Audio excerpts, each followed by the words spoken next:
For that $700,000 loan was already taken in tribal council, to my understanding, from the secretary. So there was really, and from Councilman Cross, that was supposed to be just an informational council meeting. So there's really no action to be taken from that said council meeting. So I'm gonna do a roll call. Councilwoman Bearkiller. What needs to be addressed is that $24,000 loan that came out of a committee meeting, and that was I don't know if that's the issue. Why it stalled out 3 years to approve them, but I think we need to deal with that. $24,000 loan? Yep, Which one is that? the one that was brought up at that meeting out there. Oh,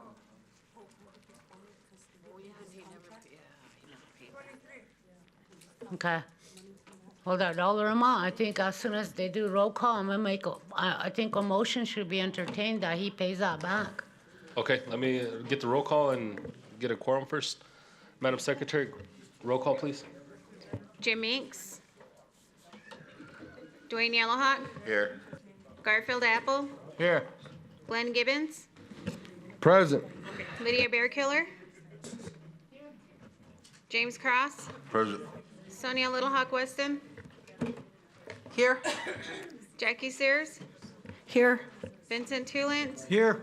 Craig Dillon. Yeah, here. Cora Whitehorse. Here. Valerie Janice. Here. Valentina Merdanian. Ryan Jumping Eagle. Here. Bo Little White Man. Chancey Wilson. Here. Philip Goodcrow. Here. Randy Laisbad. Here. Richard Greenwald. Here. Nakina Mills. Here. Robin Tapio. Present.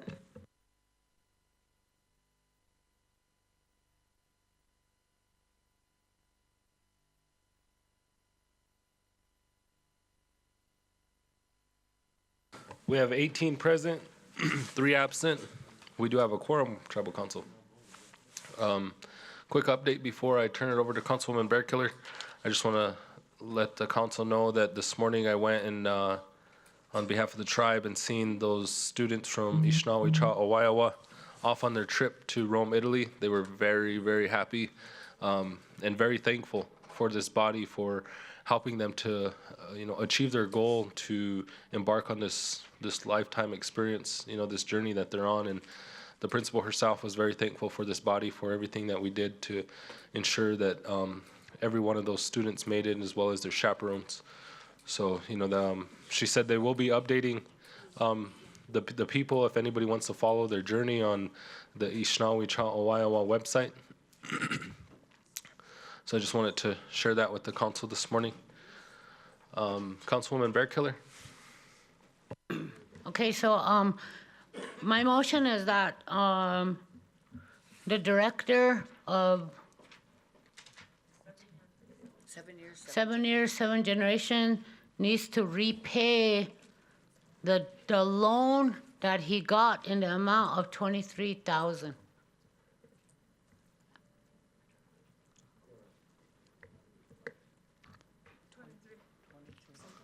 Okay, I got a motion on the floor by Councilwoman Bearkiller, second by Councilwoman Sears. I guess I got to take one step back, Tribal Council. I apologize. Councilman Cross, will you give us an opening prayer?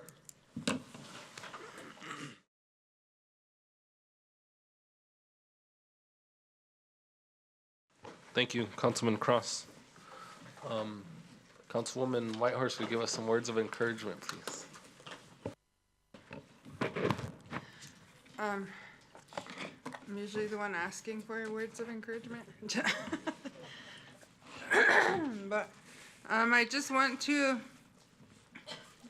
encourage everyone today to stay positive and keep our people in your thoughts when you're making decisions that affect them. And let's all work together. Aho, Wopila. Thank you, Councilwoman Whitehorse. Councilman Cross. You know, The 7 years, 7 generation, we, under the EB&D committee, we developed a task force. And I think this task force should meet with Pope before we even take this action, because there's no way he can pay that back, you know?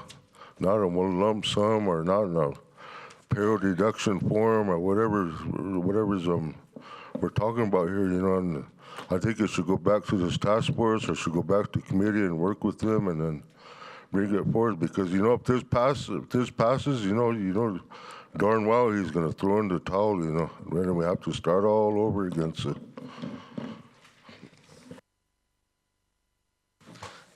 Councilwoman Little Hawk Weston. Thank you, Mr. President.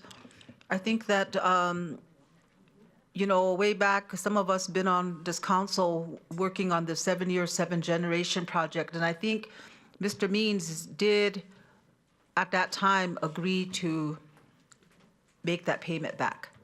So I think it was already done deal. You know, I think he said he would. So I think we should just, I don't know if you just want to reaffirm that, but it was already action taken last administration. So just letting the new council know that we did do that. But I think it was him that was saying that he wanted to know if we would just go ahead and waive it because of the things that he was doing, and not the cost reimbursements were not coming as quick as he thought it would be. So I think just being one of the task force members, I just want to speak out on that from last administration. And so I think that he did agree to it. So I don't know if you just want to reaffirm that he does based on his agreement. Lydia. So I guess for the record, we have a lot of over 800 tribal employees, and we all make loans, and we pay it back. So there isn't like one person that's above our regulatory process in this. And if the council, whenever he made that loan, approved it for him to pay it back, it didn't happen. So it's still there on the table. And I think that's why I'm making that motion, that we have our attorney, you know, bring those documents forward, and that it's made, that director, Frank Means, repay that loan. That's my motion. Okay, I do have a motion and a second. Councilwoman Tapia, did you raise your hand? Just good morning to everybody. Yeah, I agree with what Lydia said too, you know, and there's other people within this circle that have been working with 7 years and 7 generation a long time. And I think that we have the capability within this circle to move forward with it, even without Mr. Means being the head person or whatever. We can do that. The other thing I have a concern about is, and I thought about this all night, and I was really hoping that we would have an attorney here today, because I think it's really important and imperative that an attorney be here to interpret the Constitution.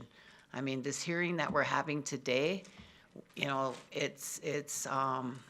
there's a lot of different avenues that we could go, but the most important thing is the interpretation. So where are the attorneys today? That's my question. Thank you. I did talk to Lisa yesterday, and she assured me that Jennifer Bear Eagle was going to be our legal for this meeting today. So I don't know, I mean, if the secretary will get a hold of them and see where they're at. But I do have a motion and a second on the floor. Councilman Yellowhawk? Yes, run the motion and let's go on to the next meeting. I think we all understand what's going on here. Thank you. Thank you for that. Madam Secretary, roll call, please. Or correction, call for the vote, please. Dwayne Yellowhawk, Yes. Garfield Apple, Yes. Glenn Gibbons, Yes. Lydia Bearkiller, Yes. James Cross, excuse me.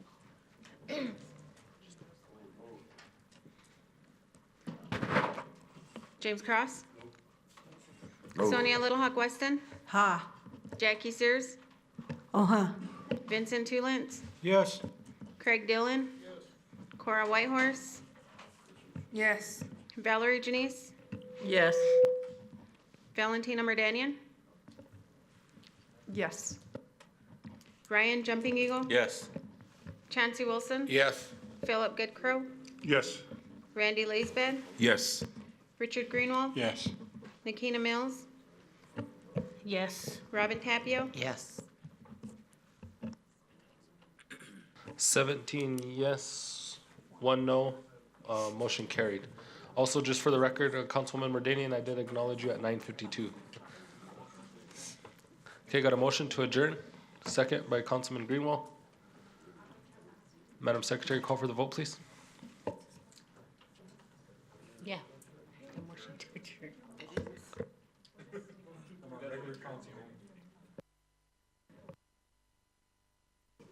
This is to, yeah, because we were in recess. Yes. Yes. Got a motion by Councilman Jumping Eagle, second by Councilman Greenwald to adjourn this meeting. This is just, like I said, calling us out of recess from the 7 years for 7 generations that took place. Partial tribal building, partial justice center. Madam Secretary, call for the vote, please. Dwayne Yellowhawk, Yes. Garfield Apple, Yes. Glenn Gibbons, Lydia Bearkiller, Yes. James Cross, Sonia Little Hawk Weston, Ha. Jackie Sears, Uh-huh. Vincent Tulin, Yes. Craig Dillon, Cora Whitehorse, Yes. Valerie Janice, Yes. Valentina Merdania, Uh-huh. Ryan Jumping Eagle, Yes. Chancey Wilson, Philip Goodcrow, Yes. Randy Laisbed, Yes. Richard Greenwald, Yes. Nikina Mills, Yes. Robin Tapio, Yes.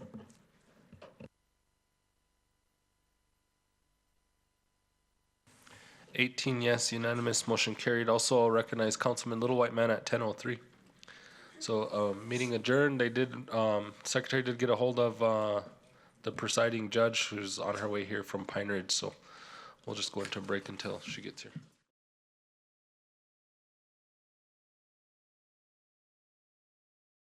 We're at 10:31. Madam Secretary, roll call, please. Jim Meeks, Here. Dwayne Yellowhawk, Here? Garfield Apple, Here. Glenn Gibbons, Here. Lydia Bearkiller, Here. James Cross, Sonia Little Hawk Weston, Jackie Sears, Here. Vincent Tulin, Here. Craig Dillon, Here. Cora Whitehorse, Here. Valerie Janice, Here. Valentina Merdanian, Present. Ryan Jumping Eagle, Here. Bo Little White Man, Chancey Wilson, Here. Philip Goodcrow, Here. Randy Laisbed, Here. Richard Greenwald, Here. Nikina Mills, Here. Robin Tapio, Present.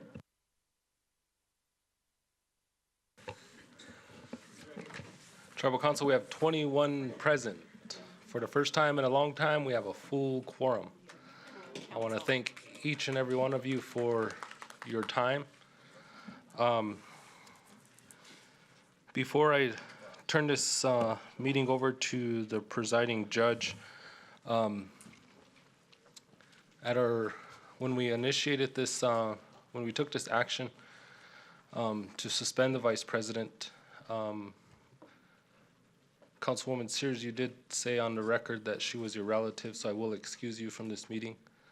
And then I did have some calls and concerns from members of the Oglala district asking me to excuse Ms. Merdanian, but I'll leave that up to you because they brought it to my attention that your sister, I guess, works in the vice president's office, as well as the daughter of your federal monitor. They just wanted me, but I'll leave that up to you to exercise your own ethics if I don't know if that's true or not, but that was just attention that was brought to me. So I'd like to respond. In regards to that information, that my sister is employed with the Oglala Sioux tribe in the vice president's office at her own will, her own discretion, and no one realized we were sisters because we keep our professional life separate from our personal life. And that's the way it should be. Correct. And so with that, this came about prior to her. So I don't see how it impacts, and that I am going to be ethical in any decision that I make in regards to any complaints that come before me. And I represent not just Oglala District, but I took an oath to represent our Oglala Lakota Nation and to protect and serve. So Correct. I'm gonna do what's right for the whole and Okay. not just for one. Okay. Thank you. Councilwoman Sears? Yes, thank you, and good morning. But, I am related to Darla, but not in the first degree. She's not my first cousin, but she is my relative from the Ladue side. So I'm gonna stay on the council today because I feel like I can look at being objective and being professional about it but I will not vote yes or no. I'll abstain from that. But still, I feel like I need to kind of address, the process. I feel I have the right to at least address the process of being objective too. So I'm going to stay. Thank you. Okay. I just wanted to clarify that for the record. Those were issues that were brought to me as the president. So with that, I'll turn it over to Councilman Gibbons. Chair, you brought up recusals. I want to yield the floor to the Vice President. Okay, because I'm not going to allow that because this hearing is pertaining to her, so I'm going to turn it over to the judge, and if she wants to allow that, then I'll permit that. So at this time, Judge Langworthy.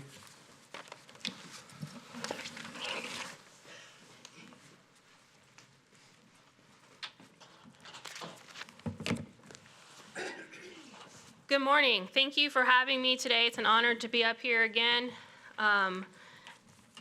Presiding over this. I'm not the judge in today's hearing. I'm actually the presiding officer. It will be you guys that make the decision. I'm just here to make sure that procedure is followed and that we adhere to the proper procedures and everything goes orderly. It will be up to you guys to make a determination as to what happens. Before we get to Mr. Gibbons' motion to allow this Vice President to speak, I want to go over the procedure for today very quickly. And the hearing is going to be governed by the Constitution, Article 8, as well as tribal ordinances that are applicable to this case. As we go through the hearing today, the procedure that I am going to be taking is outlined in an ordinance. The hearing is going to be informal today. It's going to be, that means that there's not going to be any attorneys. Everybody's going to represent themselves. It will be formal to the position in the manner that I'm not going to allow people to speak over one another. Everybody is going to be courteous to one another. And if we have to remove somebody because it becomes discourteous, then we will do so, but I hope that that won't happen. The hearing is going to be conducted to open to the public today, and I believe that Keeley is broadcasting this as well.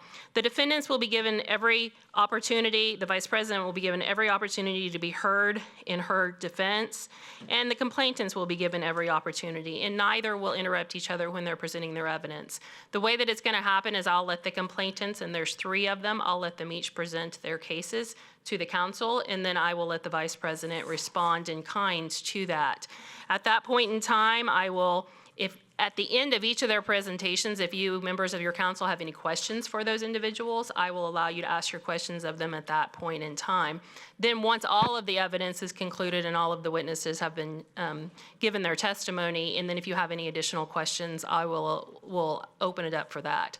Once all of those questions and all of the evidence has been presented, then we'll go into a closed hearing, and it will just be the council and me that will be present for that. During that time is when you will deliberate. We will look at the Constitution, you'll look at the ordinances, and you'll make a determination as to whether the allegations that were presented to you today and the evidence presented equates to an impeachable offense under your laws. Once that decision is made, then we will come back out of that closed session, we'll have an open session, and then we will have a vote, and it will be a roll call vote to make a determination as to whether impeachment is proper or not. It will have to be able to impeach someone, it has to be by a 2/3 vote before that's possible. So we'll try and make this as quick as possible today, but we're going to allow everybody to present their evidence in an orderly fashion. So with that said, Mr. Gibbons, what was it that you were making a motion for? Your Honor, there was no motion. I was just ready to yield the floor, but I guess they're all gonna have their chances.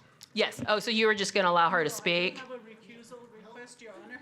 A request for a recusal? Yes. Okay, I will hear that. Is that microphone up there on? Yes. Okay, I will hear that. Thank you, Judge Langworthy. In August, there's an individual by the name of Errol Red Bear who had posted on Facebook that, can someone tell Darla Black on site, I'm gonna knock her up. And I do have the picture here, and I did turn this in. So I don't know this individual, but I recently learned that her significant other is seated at this table.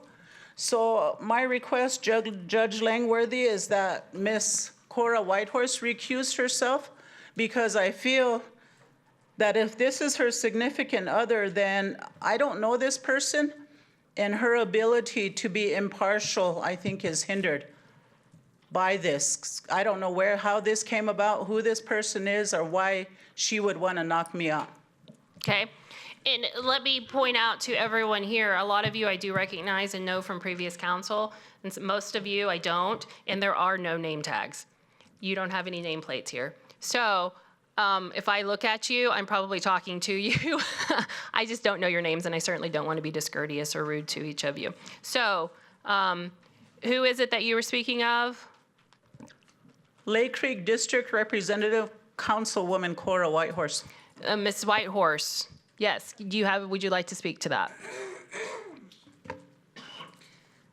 You know, there's a reason that she didn't know who my partner was, because I also keep things professional.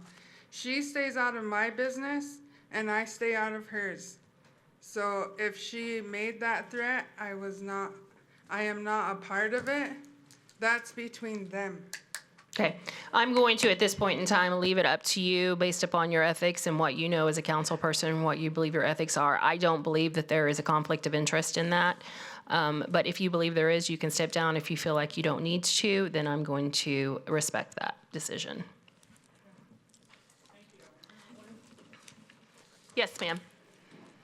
Okay, earlier we talked about conflict of interest, but I'm questioning Councilwoman Merdanian that this impeachment is on the supervisor of her sister.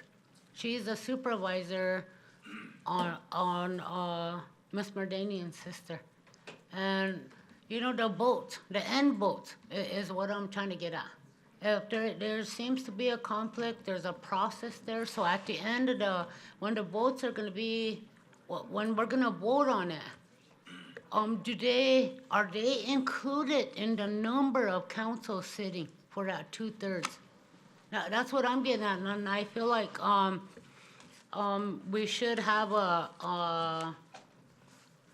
the issue about employees and supervisors to the first degree, and like Ms. Sears said that she wasn't gonna vote, but with them sitting in the circle, that's gonna be included in that 2/3 vote at the end. So I'm just questioning that, the end result of the vote. Okay. It's gonna interfere, to me, it's like 2/3 of all of us sitting here. But if they decide not to vote, or if they're gonna recuse themselves, it's still considered a part of the 2/3. Okay. We will address that if it comes to that and how to address that. I will say that I am very pleased to see that everybody is here. In all my years coming up here, I can't say that I have ever been in a meeting where there has been a full council and a full council that was on time, and I was the one that was late. So I am very happy to see that. I was actually in Pine Ridge this morning because I didn't know it was here. So I was flying down the highway trying to get here on time, and it didn't make it. So thank you for that. But we will address that. I don't believe there's a conflict, and I believe that each of the council members have the ethical obligations to review that, and if they feel like they have a conflict, then they should recuse themselves, and if they don't, I think that it is proper that we move forward with a full quorum, which I'm happy to see. So the way that we're going to do this today is we are going to take the 3 complainants up in order of Santana Youngman, Louise, and is it DeSursa? And Pt1of2 Tubles. That's the order that we're going to take this up. If each of the complainants has documents that they want the council to review, you will need to provide that to the council at the time. You will also need to provide a copy of that to the Vice President, Darla Black, so that she has the ability to review those as well and present her defense to that.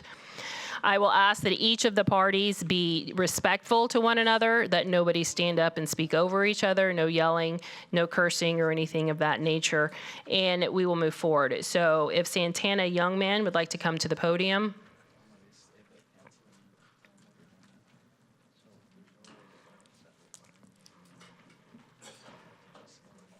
Yes. Question, I guess. My question is on Santana Youngman afraid of his horses. A piece of paper was passed out with incidents after the complaint. Can that be allowed where the complaint was filed on a separate issue, and now we've got? Shouldn't this be a new complaint then versus another complaint? Because this has. Should this be stricken from the? Okay, I was not complaint? aware that there was a separate complaint that was passed out. They suspended her.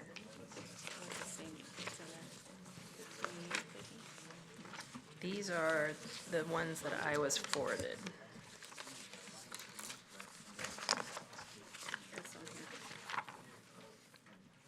Both ways. Thank you.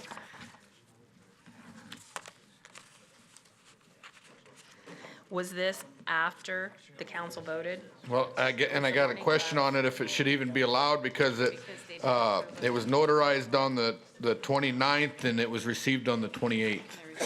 Yes, you may.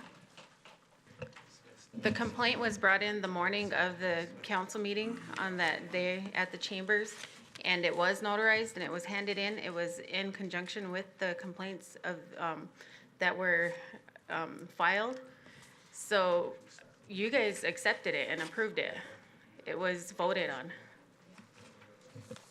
Even on this incidents after the complaint, this is the same complaint that was voted on?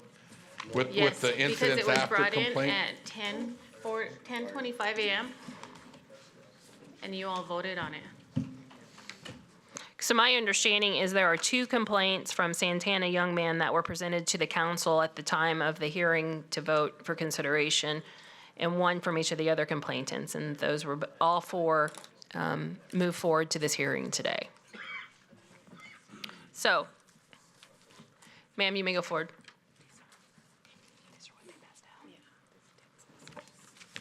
Pt1of2, Santana Youngman, afraid of his horses, and Machiapi.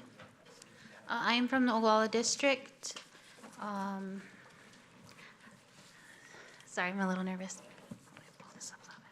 I'm kind of tall. Okay. I was hired by Vice President Darla Black on August 19th as Executive Secretary. And then I was moved into the position of Admin Assistant on September 3rd. When I first started as Executive Secretary, the staff that was with me was Lorna Felicia. She was the Admin Assistant. And then the Secretary Trainee was Louise DeSursa. And I used to work at Daisy at iBank, and then I got offered this position, so I took it and I quit my old job. And I have my bachelor's in Lakota Studies, so I was pretty excited about applying for, or getting this kind of position, because I was working on getting my master's in Lakota Leadership and Management. And yeah, like I said, I was pretty excited, especially working under Vice President Darla Black. She was one of the women I looked up to. And to gain all that experience and to see how it worked in the tribal building and everything, because like I said, this is my field. And when I first started, it was really good. I was excited. I was, hyper and ready to learn. And, bright-eyed and everything, and it was also my first full-time job, so I was pretty excited about that too. And then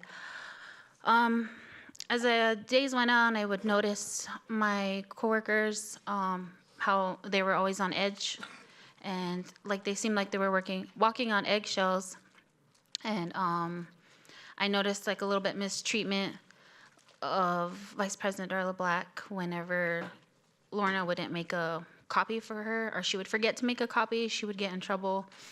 And when, you know, she would want to talk to her, we would have to leave the room, and it would just be her and Lorna in the room. And they, you know, they talked to me a little bit about she does get mad, and they would like give me tips to not get her mad. And when I did put on Facebook that I got this position, I did get, you know, some messages that were just telling me to be careful of Vice President Darla Black, that she was known to be mean to her employees. And I didn't, you know, really take into mind, because I wanted, you know, I don't judge a person by what people say. I'd rather get to know them before I, you know, say anything. So as the days went on, Lorna Felicia ended up quitting. She was offered the job because she was temporary, but she decided to leave. And then Vice President moved me into the admin assistant job because she liked the way I worked. So, and then Louise was moved into the executive secretary position. And then it got pretty hectic. It was really relaxed during the day whenever Vice President Darla Black wasn't in the office. But when she was in there, she would have me do a lot of duties, and sometimes some of Louise's duties. It seemed like she didn't trust her to perform her duties. And it was a lot of work, but I'm used to it. I know there has been people, you know, saying stuff about we weren't having, you know, used to the work ethic, but I'm a hard worker, and I do what I'm told. I never missed a day of work at my old job for 2 years, and I didn't miss no days here. And whenever I didn't do something right, she seemed to get a little bit annoyed with me, which never happened before. Like my old bosses, they were real professional. If I didn't do it correctly, they would teach me how, show me how it's done, and I would, you know, it would be good for me because they're teaching me how. And I noticed when people would come in to get donations, she would give them jackets, but she would tell them not to sell them, which I thought was a little weird, and I could tell they were kind of off-put about it. You know, someone coming in to get help, and a person gives it to you and said, don't sell it. You know, that's just made me feel a little bit, you know, uncomfortable. And then another issue, you know, got me a little bit, you know, uncomfortable was the gender discrimination. She wasn't really prone to helping males. If they came in for Pampers, we weren't allowed to give males Pampers. And she said that they usually sell them or something, but I didn't think it was right to just, you know, not give the males diapers because maybe some actually needed them. Or transit rides, we weren't allowed to give the males transit rides because she did say that, you know, they can find their way. They could walk, you know, stuff like that. So I just found that a little mean, and yeah. So, and then she would, as the months went on, I was only there until October 28th. She had some staff meetings with me, and she brought up my attendance, and me and my coworker are a little confused because I was always there. I was super confused when she brought up the attendance, when she would have meetings with us, talk about her attendance, and I asked her one time what her definition was, and she said being on time, this and that, being there. And if I wasn't there, I was at a meeting for her. One time I did ask to leave early because my auntie passed away, but she said no because we had an event. So I did stay. And then the last meeting we had, she brought up my attendance again, and I was confused, and I told her I haven't missed a day. And she kept saying that I would call in, or I would leave early.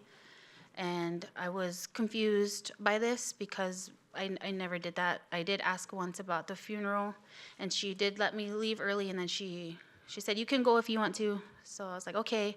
So I left to try to make it on time, and my mother was there, so I was trying to meet her on time, but it was all the way in Kyle. And I did try to leave, but I did leave around, what time was it? It was in the afternoon.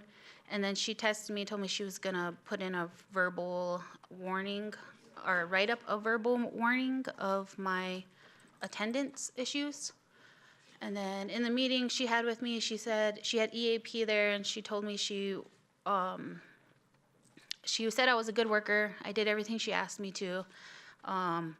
She just had an issue with my attendance issues, and I did call her out and told her I did not have an attendance issue. And I was just really upfront with her. If she said something that I didn't agree with, I told her that's not how it was. And Louise was there, but she did end up leaving because of Darla made her cry a couple times. And it was hard to see because, you know, you get to know your people you're working with. And Louise is a good person. She's a good worker, and she really made me feel at home, you know, there and comfortable. And she helped me out because she was there before I was. And she was always helping me if I needed her to. And she just couldn't take it anymore. And I couldn't stand around and, you know, see her crying and not do something about it. And, you know, Vice President Darla Black stands up for MMIW, but I don't think it's right if she's gonna treat women the way she is, or accuse me of being a liar about my anti-dying and stuff like that. Yeah, sorry.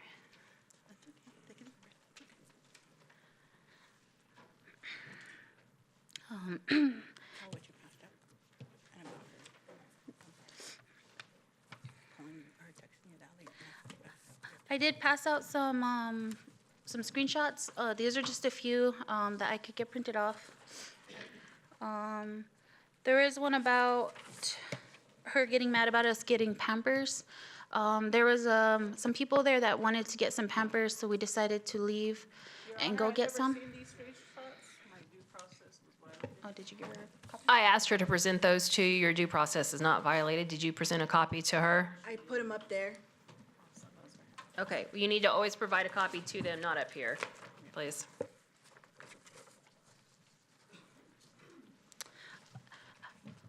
And in the screenshot, there was one about the diapers. She was upset about me and Louise leaving because we would have to leave to go to a little storage trailer thing that's beside the old courthouse, and that's where she would keep her donations. We would go there to get, there was Pampers and a lot of other miscellaneous stuff there. And we did leave to go get some Pampers, and she got upset with us because she wanted me to do a memo for you. But I decided to go get the diapers first because I wanted to give the people what they needed, because we have a baby in our home, and I wouldn't want her to go long without a diaper. So we decided to go get the diapers really quick, and then I would come back and I would finish the memo because I was waiting on her to reply to me what she wanted in the memo. So she was getting upset about it, and I just wanted to put that in there. That was just one of the incidents that happened. And then the other one was from Facebook. It was about 12:10 a.m. She did get a little personal on it. Yeah, inappropriate. It's a weird word for me to say, sorry. And she did say I need to find a girlfriend. And she was messaging me pretty late, and I wasn't sure how to respond to it. And can you clarify on this one, which is Ms. Black and which one is you? Okay, so on these are all her, if you guys can see. This is all her messages. I haven't replied to any of them. The October 12th message. So even the highlight and the white, it's all Yeah. her? Yeah. Okay. Stay down. Stay down right here. You'll have your chance.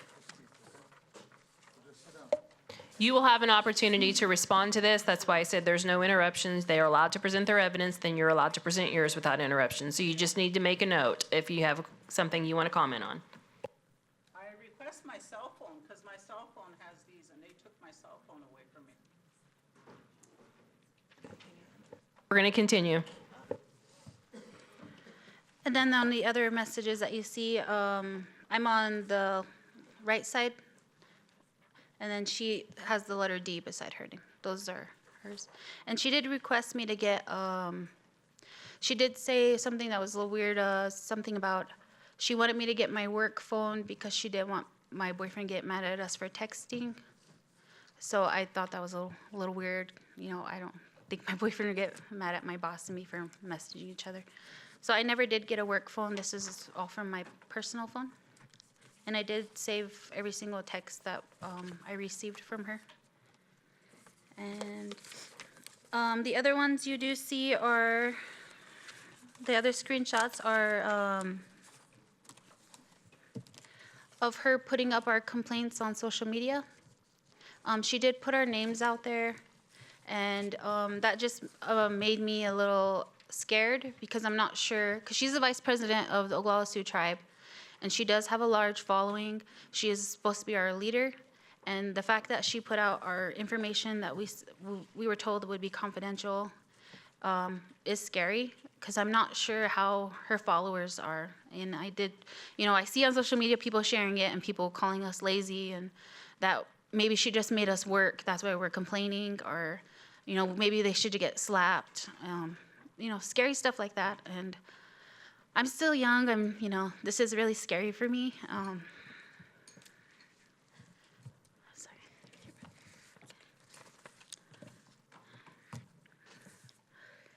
Sorry.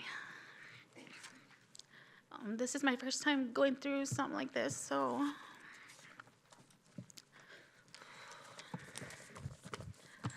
Okay. So seeing this being posted and getting a lot of messages about it, it was pretty scary because, you know, I'm standing up for what I witnessed. You know, her constantly picking on my coworker, sending inappropriate messages to me. She would bash people, talk about people, about her previous employees to me, and you know, about Duana. And I didn't think it was right because like I said, I used to work for DCI Bank and everything there was confidential. We had to make sure we didn't talk about anybody, and my boss, she would never talk about any previous employee with me. Everything with her was professional. And, you know, she wouldn't message me at 12 a.m. and about, you know, non-work-related stuff. So, like I said, I've never been through anything like this, but I did take the steps to try to,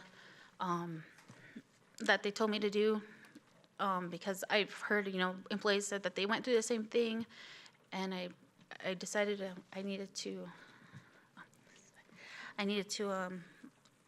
you know, make myself heard, because my parents raised me, don't let anyone pick on anyone, because, you know, I've witnessed it, and I try to do my best to help the best way I can, so.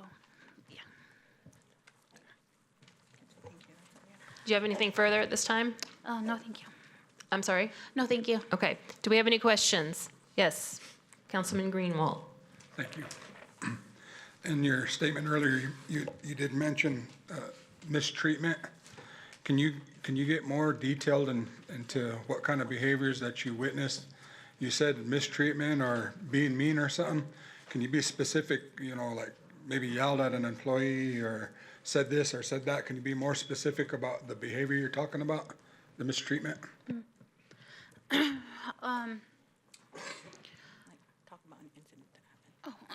So if you looked at my incidents report, I did put a complaint while I was working for her, and there was incidents that happened afterward.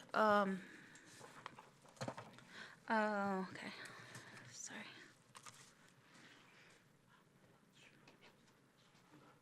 He just wants you to tell your recount of what you said. Oh, okay, okay. Okay, so we went to, where was it? Crazy Horse for Career Awareness Day. And basically me and Louise would put him on and we would call everybody and do all of that. And one time she was, you know, she called because she said nobody was there and she was getting mad at us. She was calling me, texting me, and I couldn't answer because I was driving, and I live in Oglala and I had to drive all the way to over there. Was it? No, not Crazy Horse. Wombly, or no, not Wombly. sorry. It was in Kyle, sorry, so, because we had one in Wombly too. But it was in Kyle, and that's the day my auntie did pass away. And she wouldn't let me leave. She said she was upset. So it started off a bad day already. She was upset because she said nobody was there. And she was calling about around 9 o'clock. And it started at 9 o'clock, and I was driving there. So she was calling me. She was telling me she was not happy. Nobody's answering her. She said people were saying that nobody was there. And I told her Louise was there. And she's still pretty upset at it. And then when I got there, there was another event going on, so it kind of clashed with ours. They kind of double booked us. So we were trying our best to not get her upset at us. And then I found out my auntie died, so I called her and I let her know, and she told me she needed me there. And what we were doing is we were just having people sign in. That's what we had to do all day. And then I told her Louise is more incapable of, doing it. And then I had to go sit in my car for a moment, because, to collect myself, because I wasn't suitable for working at the moment. And there was that. And then when she would have meetings with us, Louise would start crying because she would tell her, if you don't want this job, and she would call her a bad secretary. And, that would just bring her down, her self-esteem, because she tries her best, and I could see it too, but her calling her a bad secretary, that, why would you call your employee a bad, whatever position they are, when they're trying their best, and, nobody taught us how to do our positions. They just threw us in there and expected us to learn everything, and like I said, every other job, they trained us how to do our positions. Councilman Cross. I don't have a question for you, but just a request for the individuals that will be giving testimony, if you can move the podium up there somewhere. It's kind of difficult to. I'm fine with that. Is that possible? We just have to move the speaker because it feeds off of the.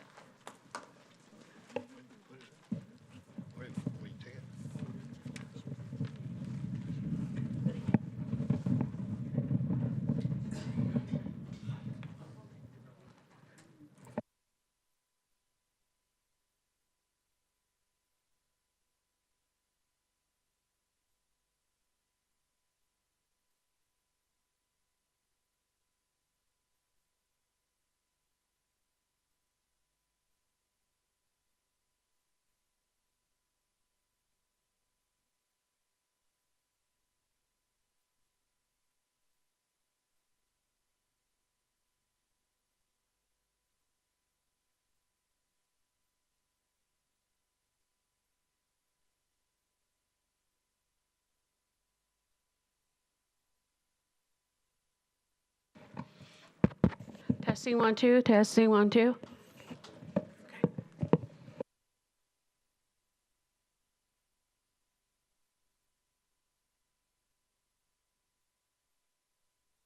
Is this better? Is this location better for everyone? Yeah? Okay. Councilman Yellowhawk. Yeah, you do have a lot of concerns, Ms. Youngman. Have you taken your concerns, your complaints to any organization within the tribe, such as EAP or HR? We did go to EAP, me and Louise together after the incident in Kyle. We did go to EAP. And what is the response?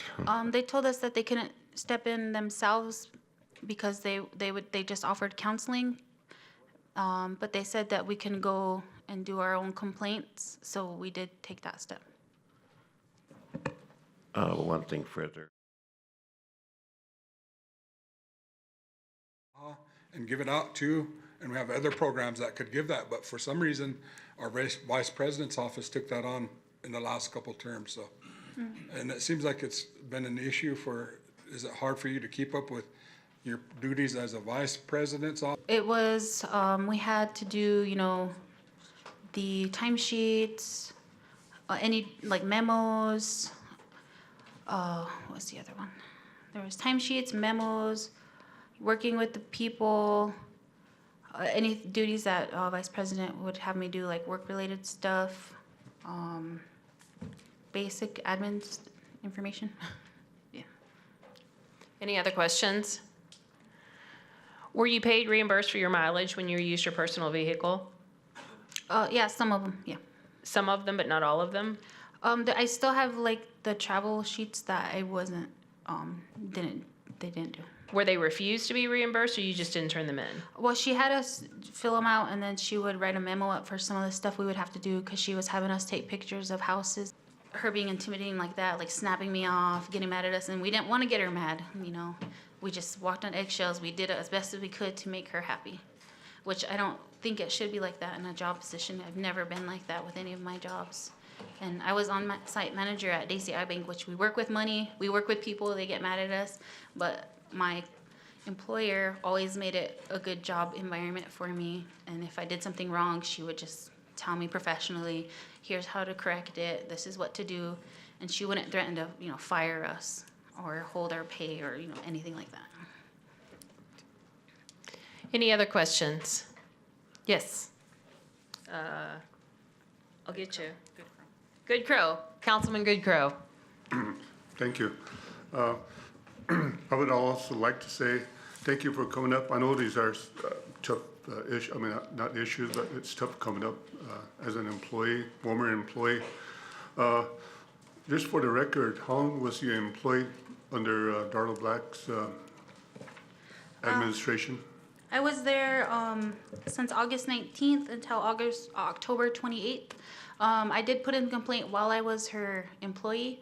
I wasn't no disgruntled employee or anything like that, how people were making it out to seem. I was employed by her when I did put my complaint in. And I was aware that if, you know, I was still hired by her, she would probably fire me if she seen the complaint. So I was employed whenever I did do my complaint on her.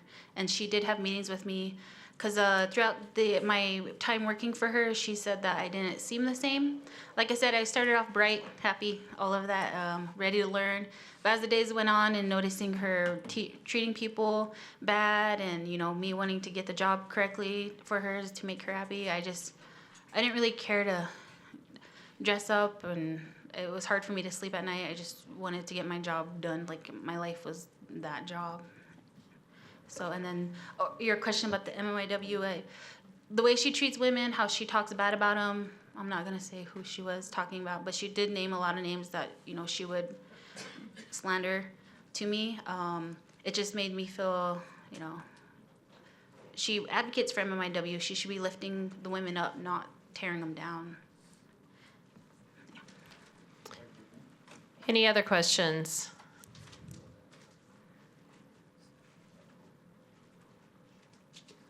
Wait, hold on, what's being handed out? Okay, we'll do that, yeah. Okay. Yes. Okay, thank you. Under the laws of the Oglala Sioux tribe, there are 4 ways. And I want to, first of all, I want to thank you for standing up in front of everyone here, because that's a tough thing to do. I don't even like standing in front of these guys once in a while. So thank you for having the courage to do that. But under the laws of the Oglala Sioux tribe and in the ordinance 4126, the ordinance for impeachment, there's four ways a public officer can be impeached: commit a crime, corrupt conduct, gross incompetency, malfeasance, or misdemeanor. I guess that's 4. Can you tell me one of the 5 that Ms. Black has broken or violated to become to stand an impeachment trial? No, I don't have one.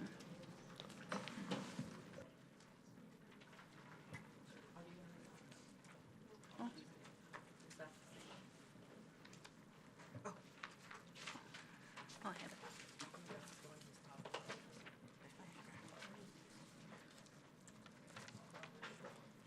Because you witnessed What number was? right here. Oh. You there and said donations and sexual harassment.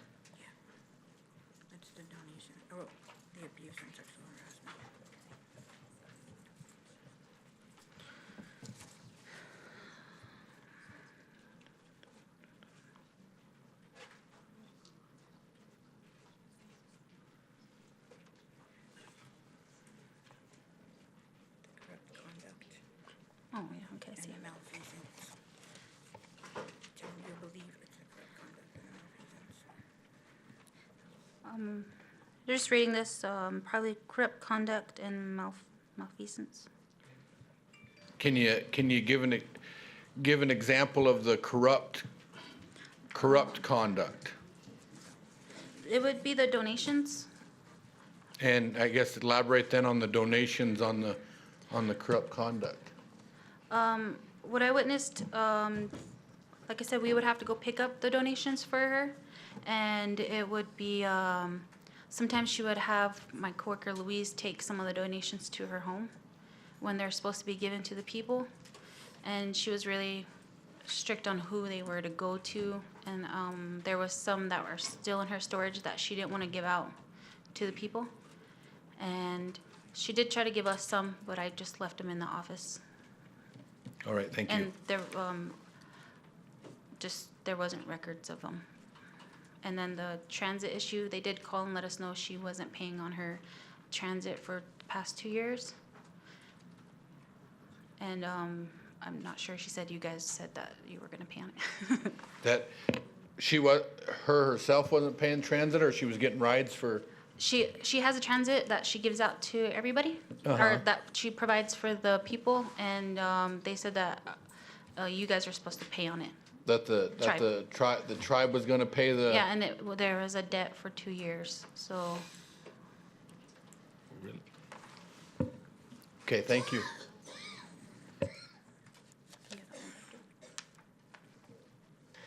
Any other questions? Yes. Yes. Have you worked in any other places that had such experiences? No. Like the same kind of job duties? Is that what you're saying? Similar work experiences where you deal with your supervisor, et cetera. Have you been treated this way at any other time or any other places? No. No. Okay, thank you. Councilwoman Bearkiller. I just was gonna ask her on this, the donations she's talking about. Do you handle any financial donations coming into that office? No. Any other questions? Okay.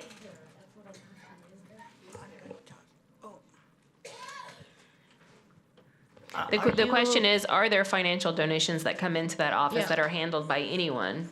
And then that debt that they're talking about, I don't know if finance, I don't think we ever approved, credit line item for that office and that debt she's talking about. We can discuss that later, make a note of that, and we'll discuss that. But the question is, were there any financial donations that came into that office that anyone would handle? Just that phone call from transit, they asked us when we were gonna pay on it. They actually talked to Louise about that, and she let me know that they were calling about there being, they needed a payment because it wasn't paid on for 2 years. That's a bill that you're talking about. She's asking, are there any financial donations that come into that office that you then have and then turn around and either give away or keep or whatever? Oh, not while I was there. I was only there for a short amount of time. Okay, thank you. Do you have any witnesses that you want to speak on your behalf? Yes. Okay, and state your name and your address and your relationship to the witness. My name is Vitica Little Spotted Horse, and I'm a tribal member. I'm from the Oglala community, and I'm her mother. And I'm the one that turned in the impeachment letter because I saw what my daughter, Louise, and other women had come to me not knowing what to do because my daughter had 3 meetings with Ms. Black asking to have a better work environment. It was nothing to do with trying to impeach her, nothing like that. She just said, Mom, can you help me because I want to get along with her better. So I suggested, exhaust all your resources. You need to go and sit down with her first and talk. So she did have one talk with her, just them two. And then she had EAP came in, and then she asked for another meeting, but Ms. Black refused. And then, oh no, she didn't have another meeting. But then after she said that the EAP just said she could turn in a complaint to somebody, she was trying to figure out who to turn the complaint into. And then I talked to Louise.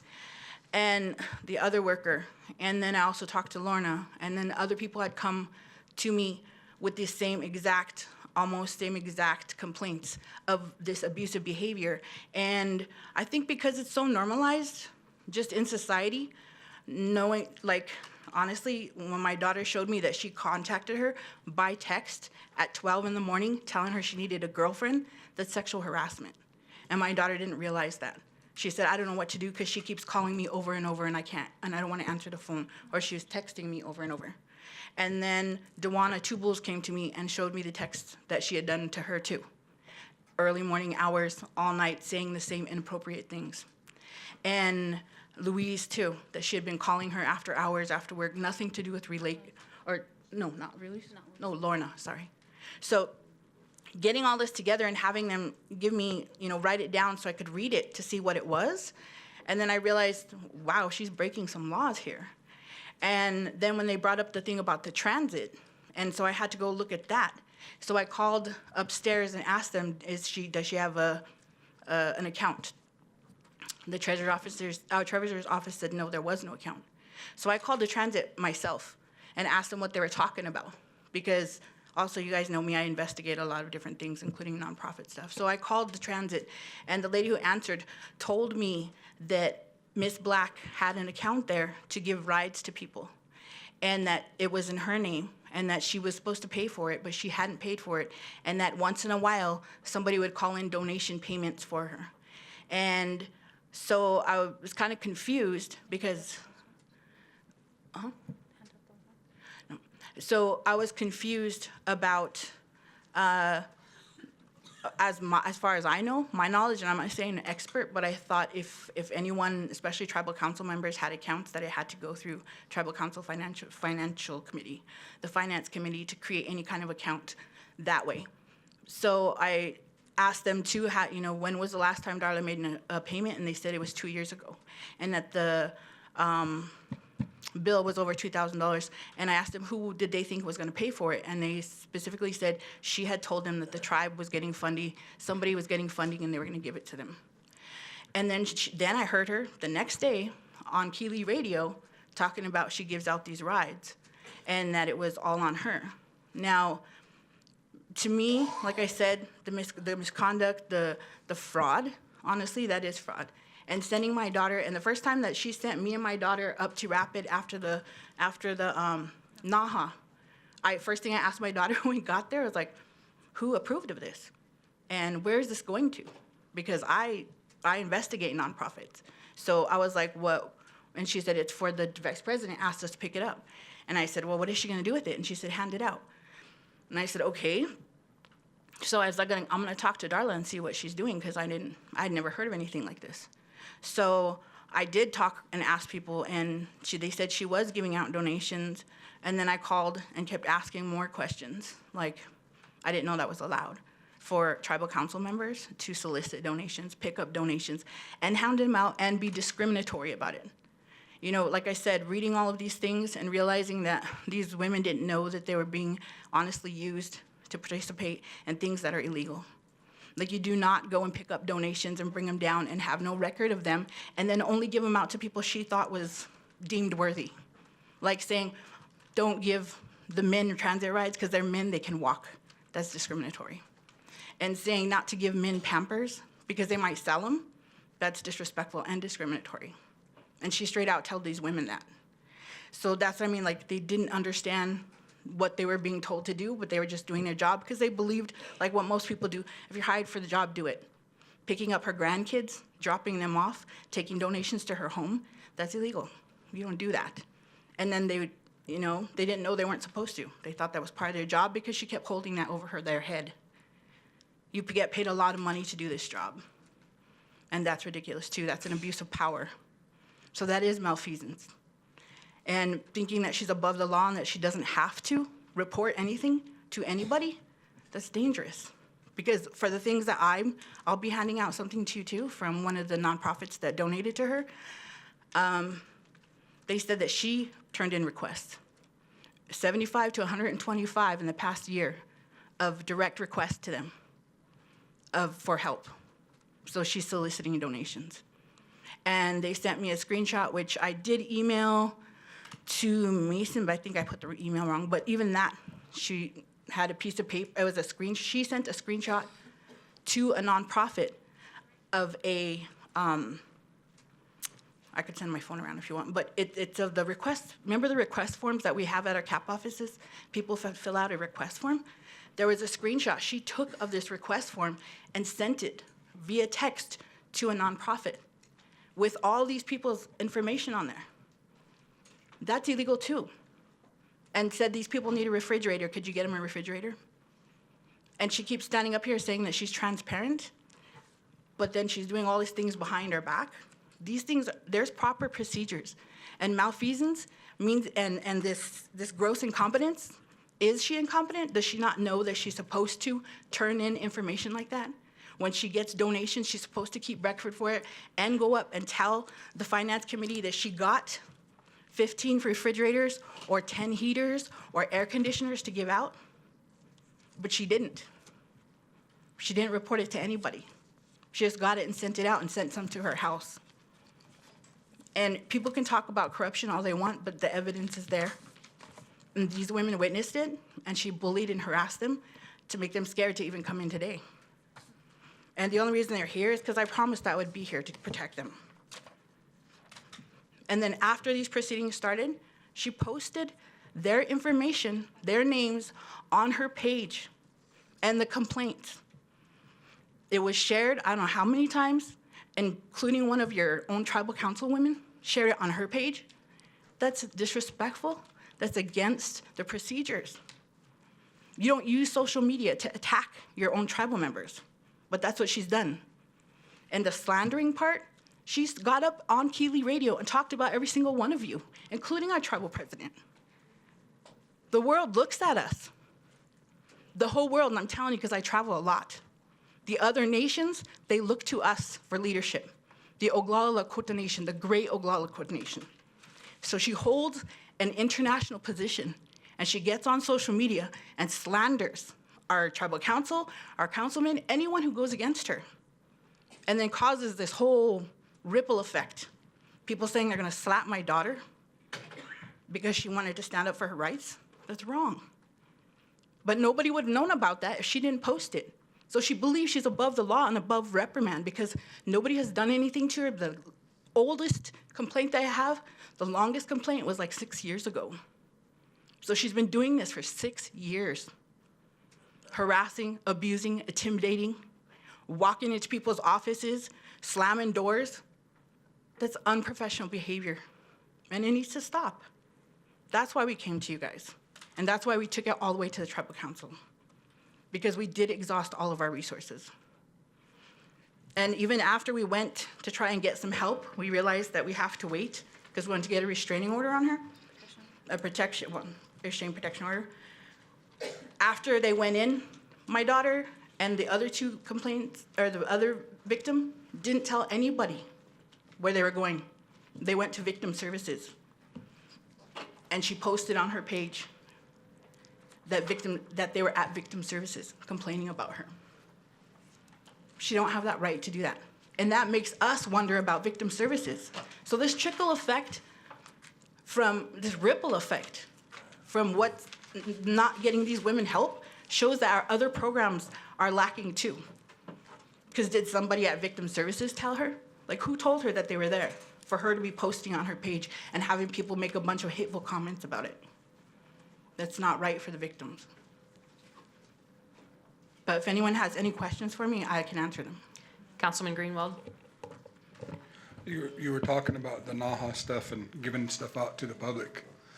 And being in a public office such as that office, or maybe even the president's office, and say one day you wanted to run against me because you thought you could be a better president than I could be.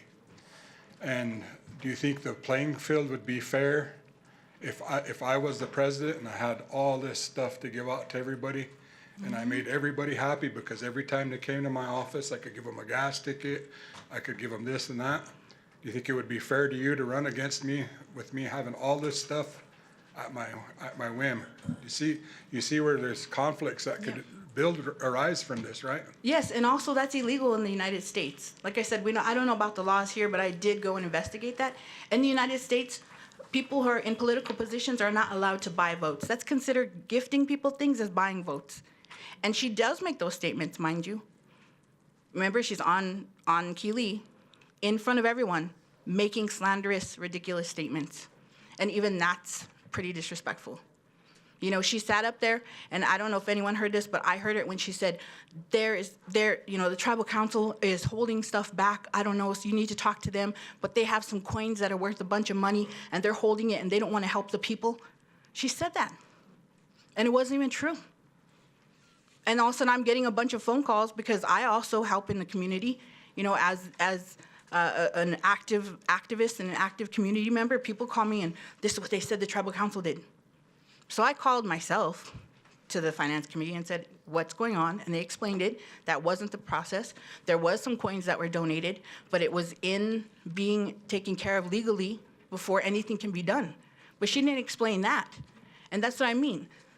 This whole using social media and using public platforms and forums to cause chaos and to cause, honestly, attacks on people. You know, like she went and said, posted on her Facebook too about the president shut down the back place and nobody could get to her. They don't want her to give out her donations. They don't want her to help people. And my son-in-law was working there, and he got threatened because they're like, what are you guys trying to do? What's security gonna do?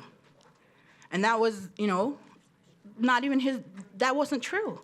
They didn't shut down the back. They just said for everyone to sign up before they go back there. But she turned it into something else, and that's dangerous. If you don't understand that your position as a tribal council representative or the vice president or even the president is a responsibility to our people, and you don't understand the seriousness of that, you shouldn't be in that position. Because it's an amazing, important platform. And if she believed that all of us, including you guys, are corrupt and doing things, she's the one in the position to stop that. She's the one in the position to get those investigations started if she really believed everybody was corrupt and she's the only one at the tribal building helping people. Then she's the one who should be starting the first steps to get that investigated. But she isn't. Instead, she's harassing women, sexually harassing women, and the other women who come up, they're gonna give you their examples of also being abusive, lying about people, slandering people. And like I said, I don't know about the laws here, but I know politicians off the reservation, they're held to a different standard. And those things that she's doing is completely illegal. So hopefully we can get this straightened out. But like I said, I was very upset when my daughter came and told me these things and didn't understand what was happening, and along with the other complainants, that the things she's doing is illegal. And not just grounds for impeachment, but honestly, grounds for getting charges pressed on her. Thank you. Anybody else? I just want to point out for the audience here and also on the radio and any of those that are viewing that handed out just recently was the executive secretary for the vice chairperson's job duties. Those were handed out to the councilmen and women. That's what was going around while testimony was happening. Are there any other questions for this witness? Yes, Councilwoman Mills. Mine is not really a question. It's just for the record that there isn't really, at least for the tribe, in how the executive committee, so the president, vice president, secretary, if they're given donations like they speak to, there isn't a process, like an official process in place, because it's a question that I have had in committees, you know, and getting that actually spelled out in the financial manual for the tribe. So just to clarify, unless the attorney knows of something that I wasn't aware of that they're speaking to, there isn't really a process in how people determine who gets what when speaking to donations. So I just wanted to say that for the record. Well, I'd like to answer on that because I looked at it too, because I don't just go around accusing people of things for no reason. Like, honestly, I have good standing in my community, and it's because I do look up facts and evidence, and I never would have turned in that letter at all if I didn't have the correct evidence. I wouldn't have turned that in.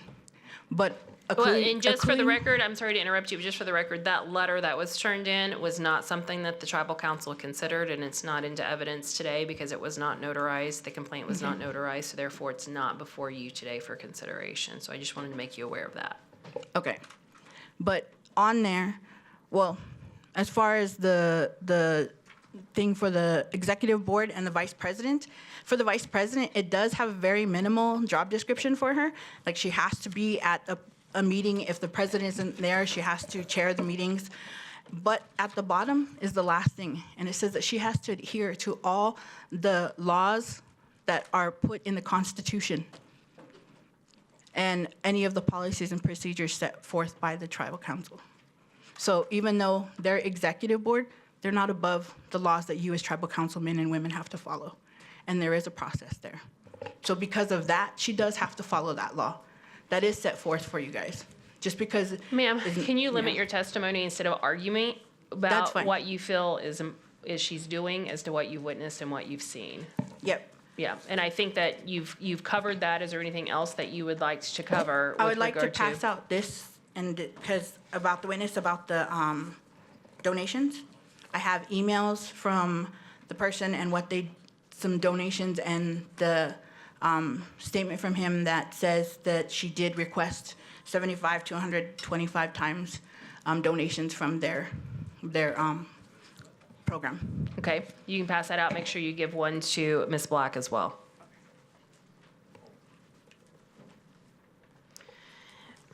Do you have any other witnesses that you want to bring forward today? No. Okay. Thank you for your time. Are there any last questions for this complainant before we move on to the next? I suggest, what time is it? I suggest we do one more complainant, and then we can either break for break or lunch. Would that be okay with everybody? Yes? Okay. Louise DeSouza?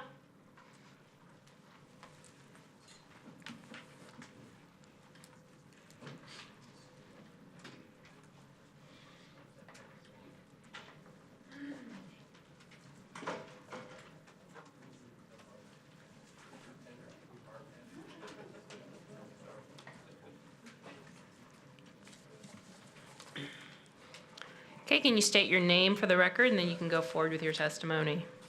Good morning. My name's Louise DeSouza Looks Twice. I'm from Manderson, South Dakota, born and raised there.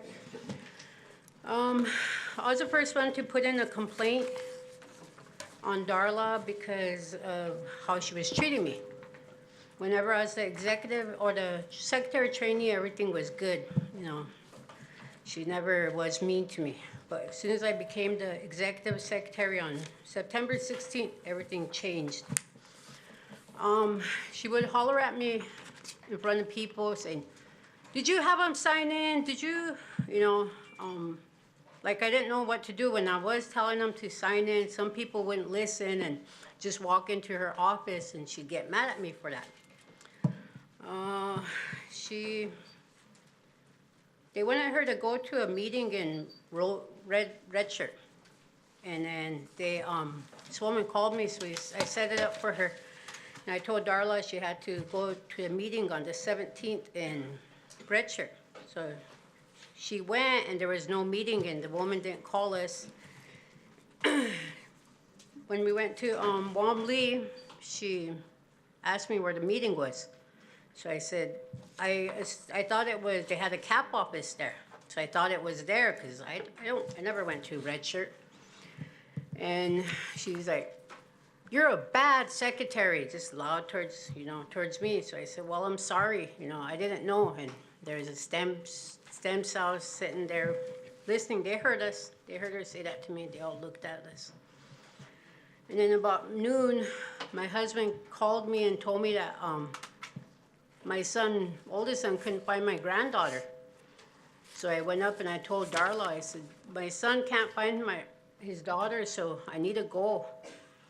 And she's just sitting there looking at me, and she said, "Well, go." So I left, and then she asked Santana if I was lying to get out of the work. I wasn't. That was the truth. The grandmother did take my daughter. Another one, she has me taking cases of Pampers for her son, Ronnie Jr.'s daughter. And I don't think that's right. One time she had me go upstairs and check on some paperwork for her, so I went up there, and when I went back down, the door was locked, and I find out she left to go after her grandkids. So my phone and keys were in the desk, and I asked the security if they could open the door. So they tried the key, nothing. So they called Property and Supply, and they come over and they had to break it open.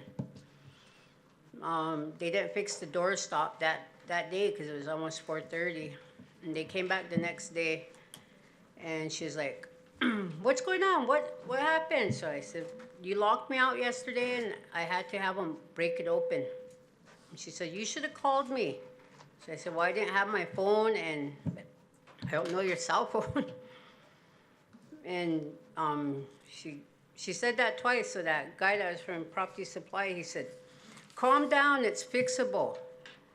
And so she got quiet and she left out of the office, and I got a phone call and she told me, "Don't you ever break into my office like that, because you just showed everybody that it's okay to break open to your office, or my office." So I said, "Well, I'm sorry again." It's all I've been saying to her is, "I'm sorry." But she don't, it didn't seem like she cared. Anyway, she called one time and asked us if we knew where a paper was for a monetary donation. So I said, "I probably do."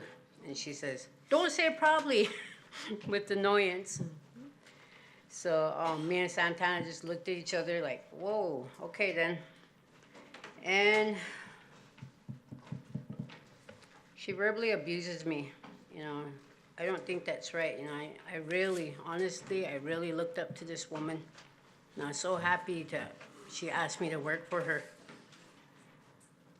But as soon as I became her executive secretary, everything changed, and she acted like she's the one paying me out of her pocket, threatening me, cut my hours. She was even, that last day, the 18th, I resigned on October 18th. After that walk, she was saying, she asked Santana if she did our timesheet. So Santana said, "Yeah." And she's looking at mine, and she said, "Louise missed a day." So me and Santana looked at each other and said, "No, she didn't miss no day." "Yeah, she missed a day for medical." So we said, "No, she didn't." So she signed them, and she slammed them on her desk, and she said, "If you guys want to get paid, you better go get these signed," And I couldn't take it no more. No, that was it. I don't understand why she just tried to find fault in every single thing I did, when all I ever tried to do is just please her, I try to make excuses for her behavior towards me, "Oh, she's stressed out, she's a busy woman." But as it happened daily and daily, this woman, is toxic. She don't like me. If she didn't like me there, she should have told me. I would have just said, "Write me a saying I did a good job here," and I would have left. But she didn't do that. She just wanted to keep treating me bad. Anyway, I got this thing on my skin where I broke out really bad from this stress. And the doctors told me it's stress related. One time, she had us working, nonstop working. In noontime, I have to take my insulin. And I didn't get to do that because she had us working. So by 4 o'clock, my sugar dropped. I was going home. I had to stop and go to the hospital because my sugar was so low and I couldn't drive. So I laid up there till, I came to. But, that's just an example where she doesn't let us take breaks. If she get mad, she just gets mad about everything. If it's not up to her par. I just don't think she should be treating people like this. It's concerning about a leader doing that to people. She shouldn't be treating men mean. Just because she had a bad experience with men, it doesn't mean all men are like that. And there's an old lady, Joyce Hollowhorn. She'll come in, ask for something to eat or Pampers, and she tells us or tells her, "Go to the president's office." And those are donations. Those are for the people. They ain't for just who she likes. It's for everybody. And that Unchi, she should have got some. She should always get some when she goes into that office because she's an elder. My dad told me, always, always respect your elders. And I do. She's my elder. I respect her. I pray for her. I told her that one time. I pray for you. But she still chooses to treat people bad. That's all. That's all I gotta say. Does anyone have any questions for this witness, this complainant? No? Okay, do you have any witnesses that you want to testify on your behalf? No. Thank Okay. you, guys. Thank you. What is it? They're setting it for lunch, so since they're not set up yet, why don't we go ahead and take the next complainant? Pt1of2 Bulls?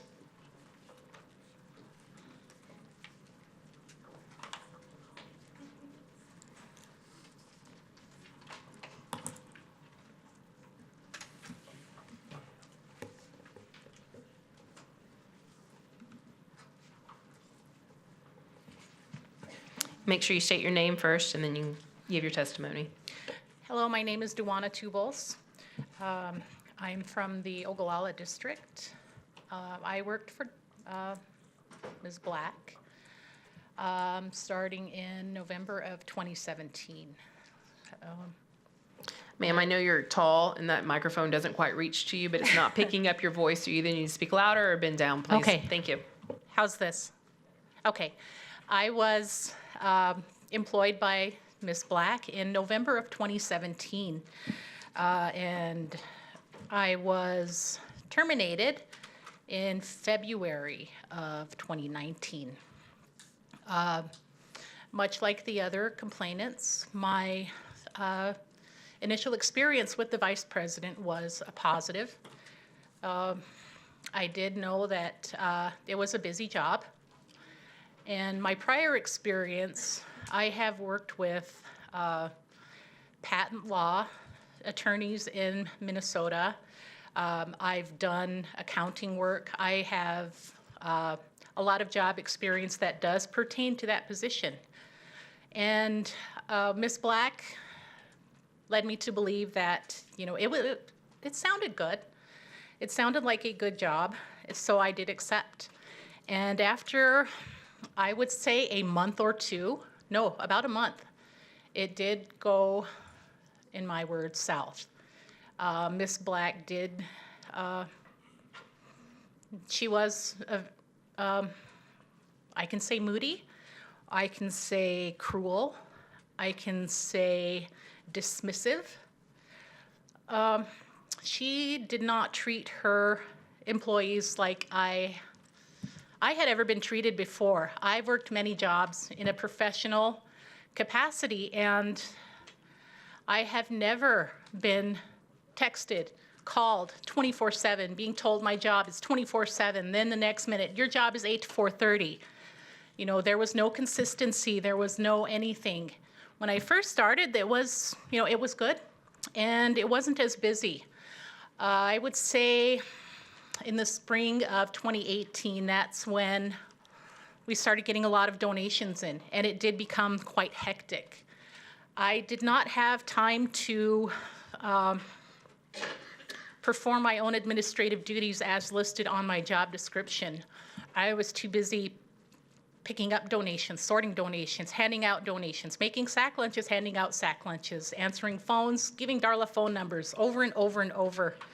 I did not have time to do my job, and I wasn't happy with that because I believe that I am a good employee, and I am, you know, I'm quite capable of handling that job description. Anything beyond that, with the frequency of the donations, the frequency of the demanding, you know, get me this folder, answer that phone, what's this number, go here, go there, do this, do that. She had, at one time, ordered the executive secretary and I to assist with constitutional reform. Now, we were to post up at the college centers in Allen and Porcupine. I remember this day clearly. The executive secretary and I had decided that that Friday was going to be our catch up on our regular work duties day. We would be in the office, but the vice president wasn't there, so it was going to be a nice chill day where we could get our work done and not have this atmosphere of fear, I guess. She called, told us that we were going to be volunteered to go work for the constitutional reform, and we better go. And we had reports to do. We had reports to finish. And on that note, we would stay till like 8, 10, 12 o'clock at night to get our regular work done because we were not able to do it during our regular hours. But she said that we would not get paid mileage for that because we were volunteering.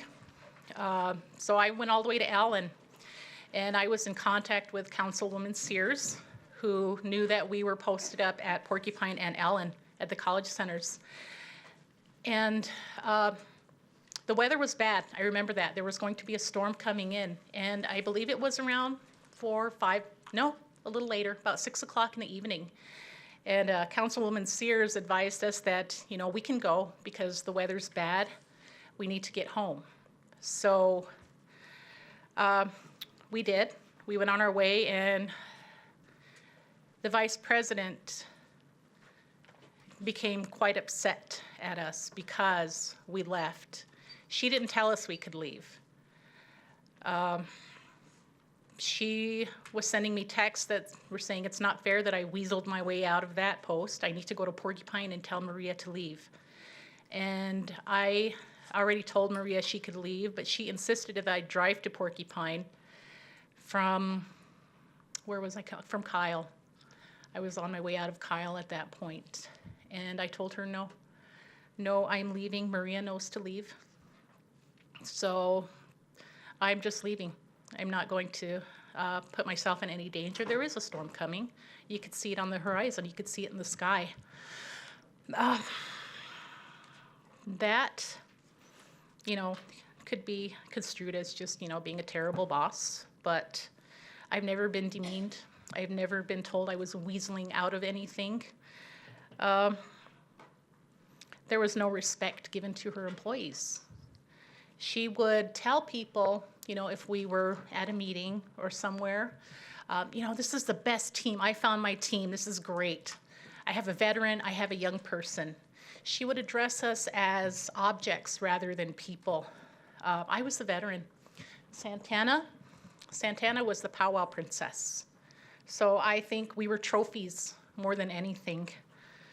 Kind of demeaning to us. I mean, like I said, I'm a veteran. I've worked with attorneys. I've worked in professional capacities for many years.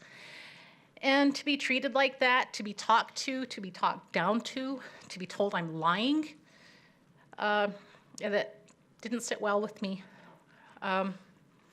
She was mentally abusive.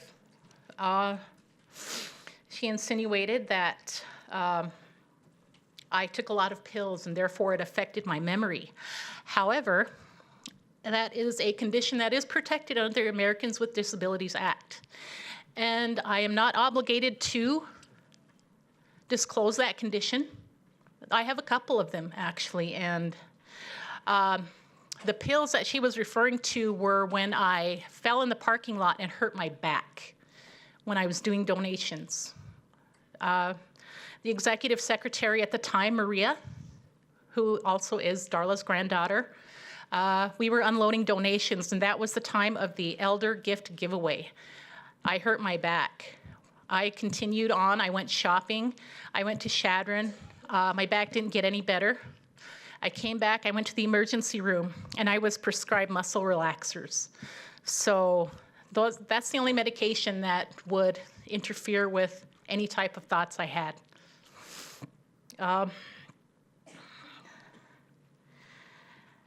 I tried to seek help.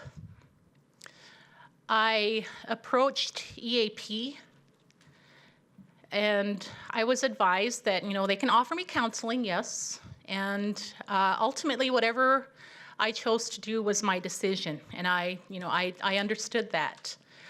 But the vice president would often call a staff meeting and call somebody from EAP over to witness it. And knowing that EAP's capacity is mediation and counseling, there was nothing that could technically be done. They were there as a witness, and they're bound by confidentiality. So at our final meeting, I had requested a third-party mediator because we had 2 representatives from EAP at that final meeting. And that's when she insinuated that I was popping pills, and I said something I don't remember because I have tried to put this incident out of my mind. I've tried to forget that time. Excuse me.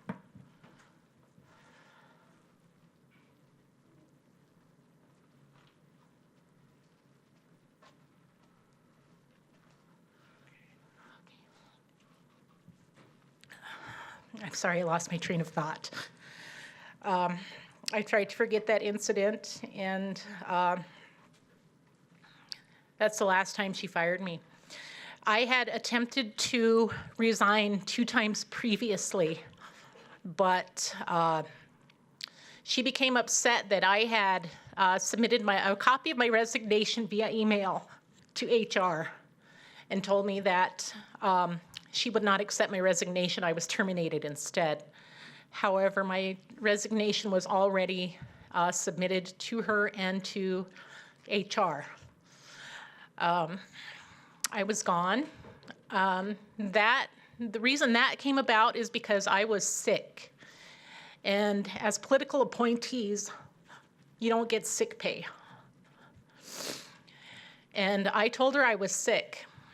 And she said, well, you're not going to get paid. I texted her a copy of my doctor's note showing her that, yes, I am sick. I am contagious for at least 3 days, so I cannot come in. She said, well, that's 3 days without pay. You're not getting paid. I told her, I said, yes, I'm aware of that. I just wanted to let you know. And in my previous jobs, that's what you do when you're out for more than 1 day. You get a doctor's note and you turn that in. And that was from the VA, so.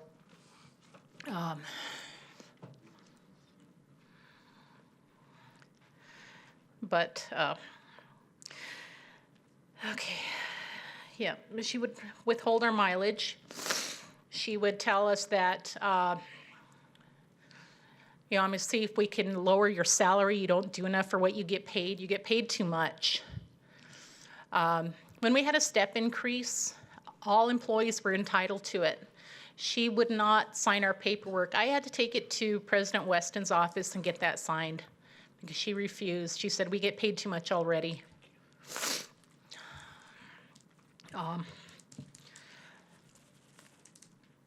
I tried to go after HR. I tried to go to my council person. I believe that my council representative is there to represent their constituents. And I reached out to Councilwoman Berdanian. I told her what was going on. I told her that she was withholding our pay. Councilwoman Merdanian did intervene a bit, advised the vice president to give us some days off. We've been working really hard, and everybody noticed that. And so Darla said, sure, okay, yeah, whatever. So she said we can have a week off. And I think that, there was that previous weekend I had gone to Naha, picked up donations. I brought them back. I distributed them at the Payabia. And then I took the remainder into the vice president's office on Monday and distributed them there. I'm losing my train of thought. Oh, thank you.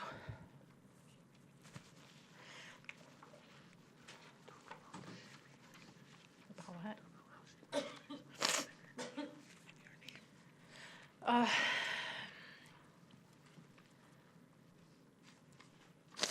Over the course of my employment, you know, the donations increased in the office. We received donations from NAHA. We received donations from Frito-Lay. One time, this was in December, the vice president asked me to put a wire of money in my name. And it was for $1,500. I remember that because I have the number, which I should be getting a copy here shortly to give to you. But it was from her friends in Canada. And I don't know her friends. I met them once at her mom's funeral. But she would receive money. She said she didn't want money received in her name because she didn't want anybody to hold it against her. So it came in my name. She also did ask me to put a bank account in my name for donations. I refused. I did ask an accountant, a tribal accountant, regarding that, and was told that for it to be legal, it would have to go through the treasurer's office, and it wasn't pursued after that, during my tenure anyway. I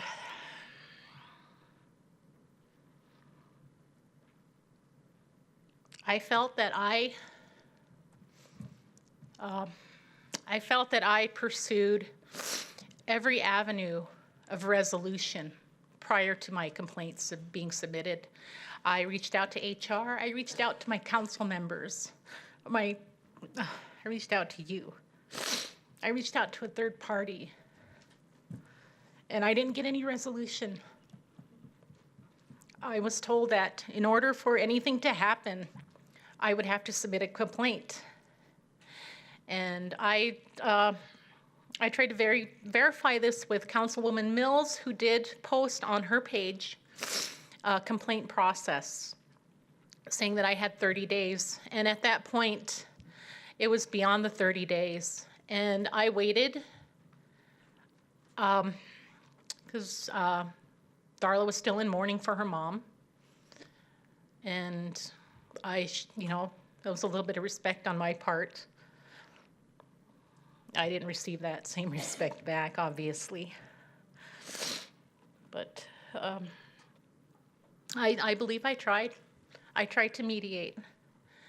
I tried to have a mediator come to our meetings. We had EAP, they can't do anything. You know, the vice president during that time, very argumentative. She actually, when she was trying to make a point, she stood up and stood over me. So I stood up. I can't let a bully me. And then by the end of that meeting, I was fired. I was terminated. I did 2 times before where I quit. Each time the vice president would reach out to me over and over and over. I felt like I was being stalked. She reached out through my friends. She reached out through my family. She reached out through EAP. Telda wanted to call me, have her call me. I didn't want anything to do with her. I was done with that part. I didn't want to go back. I didn't want to relive that episode. And when I heard that, I talked to Santana, and when I heard the things were just repeating themselves, I decided that, I'm going to help Santana. If I had submitted my complaint, I would not have any support, and I doubt it would even come this far. But I support Santana because she has integrity, and I do too. We just want to right what's wrong. As a political appointee, we have no power whatsoever. We're at the mercy of the person who hires us. Being treated like, we're stupid. Being demeaned, pestered all hours of the night. That's not what I signed up for. I thought it was professional. It's not.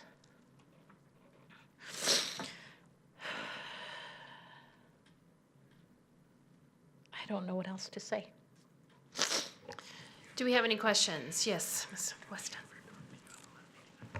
Yes, yes. First of all, I just want to say thank you, Pt1of, for your services as a veteran to our country. First of all, that's the first thing that I would like to say to you today. Because I am also married to a veteran, and I respect veterans. And so I sit here with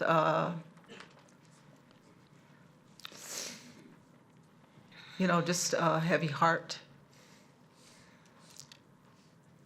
Sitting and listening to TV, so many of us out in the audience also today, you listened to that impeachment hearing on our President of the United States, what's happening at that level. And I'll tell you today that we don't need that here on our reservation. When you talk about bullying,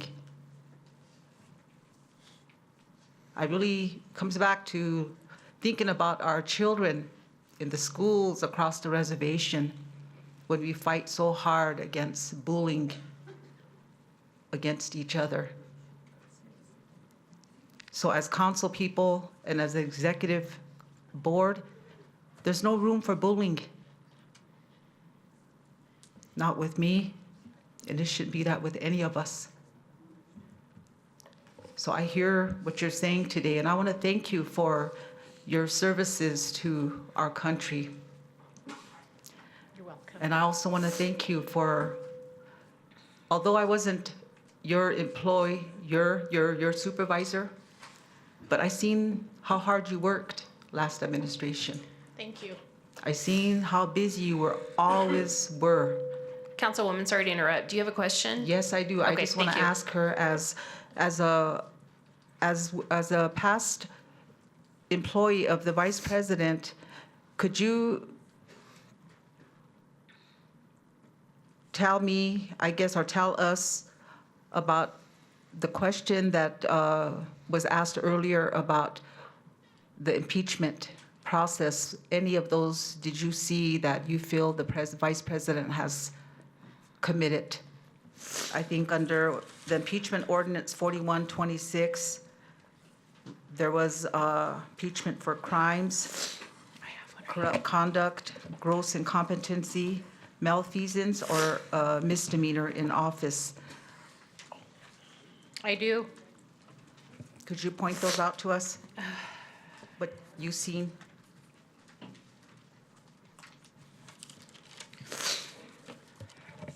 I see evidence of a crime with the donations she asked me to pick up in my name.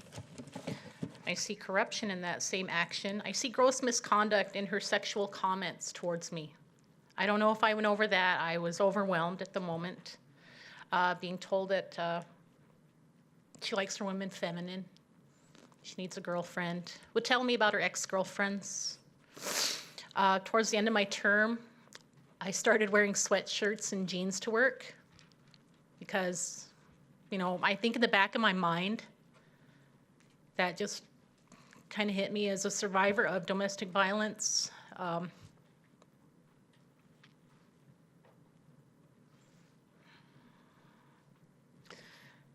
That to me is gross misconduct. Withholding my pay, not paying me for the work I do or did.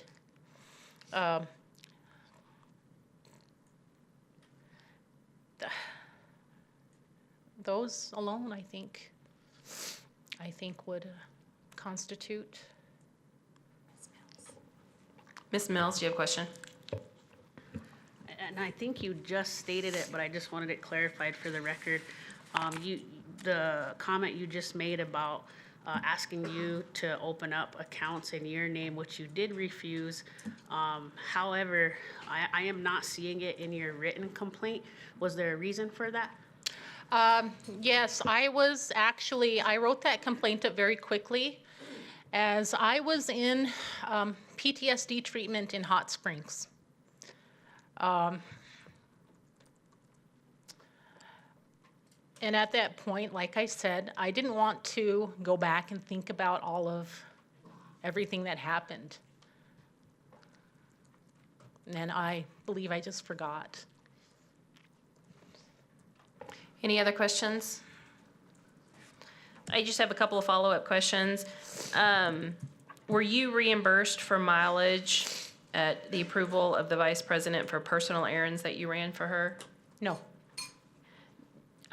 Did you, through your office, actually solicit donations for the tribe through that office? for the vice president's office, yes. And when you were asked to put the $1,500 into your name for the transfer, you said you did that? I did, And where did that money go? to the vice president. And how was it given to the vice president? I handed it to her. You withdrew it from your account in cash? Not my account, it was a wire transfer from her Okay. friends in Canada So like a wire transfer to who? to me, in my name. Like to because- Walmart or? I believe I tried to pick it up at Family Fare on Campbell, but they didn't do that amount, such a high amount, so I had to go to Kmart to pick that up. And I believe it was, I think it's Western Union. It's either Okay. Western Union or the other. I And don't remember. You gave her then cash? Is that how you received it? Yes, ma'am. And do you know what happened with that money? I do not, ma'am. Anybody else have any other questions? Yes. Was there other donations like that, maybe checks that came in from other places? And if there was, you already said that 1,500 didn't follow the tribe's process, right? Correct. Somebody spoke earlier, I think it was Davidica, that we do have a process for receiving donations, and that's upstairs to the treasurer's office. Yes. Have you in your time there received other donations, maybe checks or different, you said something about Frito-Lay? Or somebody mentioned it? Those were donations of food and drink for the lunch program that she had running out of the office. There was no cash, it was food. Except for the one money order, or the wire, Correct. okay. Any other questions? Okay. Besides yourself, Dumana, was there any other employees there that were asked to open up accounts like yourself? Not that I'm aware of during my time there. Okay. So you were the only one? I believe so. I don't know about the executive secretary. She's not here, so I don't know. Okay, thank you. Councilman Wilson. Thank you. Did you say you had a receipt or something of that? I do. I'm actually getting that printed out at the front desk. Okay, thank you. And then I guess for the secretary, could we get, if there is an outstanding bill out to transit, would we be able to get a copy of that? I do have that, and I sent a copy to Mr. Big Crow, which he sent a letter to Transit stating that we do not have a line item for that payment, so he But- sent the letter to them, but I can get you a copy of Yeah, that a as copy well. of the bill or the amount owed or whatever's out there. It was over $2,000. Okay, thank you. Anything else? Okay. Do you have any witnesses that you would like to speak on your behalf? I do. I would like to call Ms. Mary Felicia. She is the mother of Lorna Felicia, who was also employed in the vice president's office. However, she was afraid to step forward. Okay, so she's not coming to speak or more? Her mother. Her mother. Okay, Yes. thank you.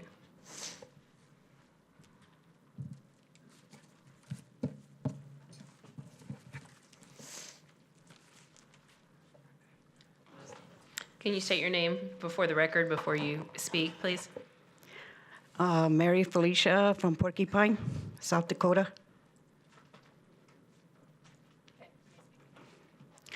E atona ia hiu ki lena o ia te ki, lelo wanach o ia hipi.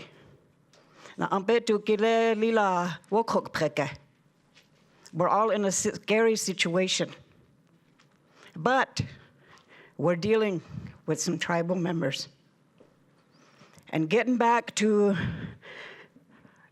July, my daughter, Lorna Felicia, was hired by the vice president's office.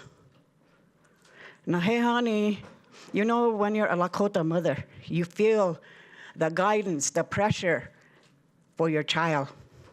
Comes from the bottom of your belly button. And if you're a ate, a father, you have to feel that.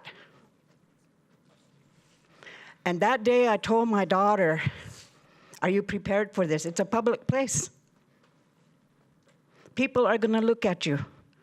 Our Unshika Oriate are gonna come to that office. And you're gonna have to take charge when the vice president's not there. So are you prepared for this? And she told me, she said, well, Mom, I've been trying to work. And she worked here at the Prairie Winds Casino for 26 years. But my daughter's aggressive, she's honest, and she speaks with the truth. And so they were afraid not to hire her back here. Just like these girls, they're all Unshika, beautiful girls. And so she said, but I need a job. My kids are going back to school. So I said, oh, yeah, itchunga.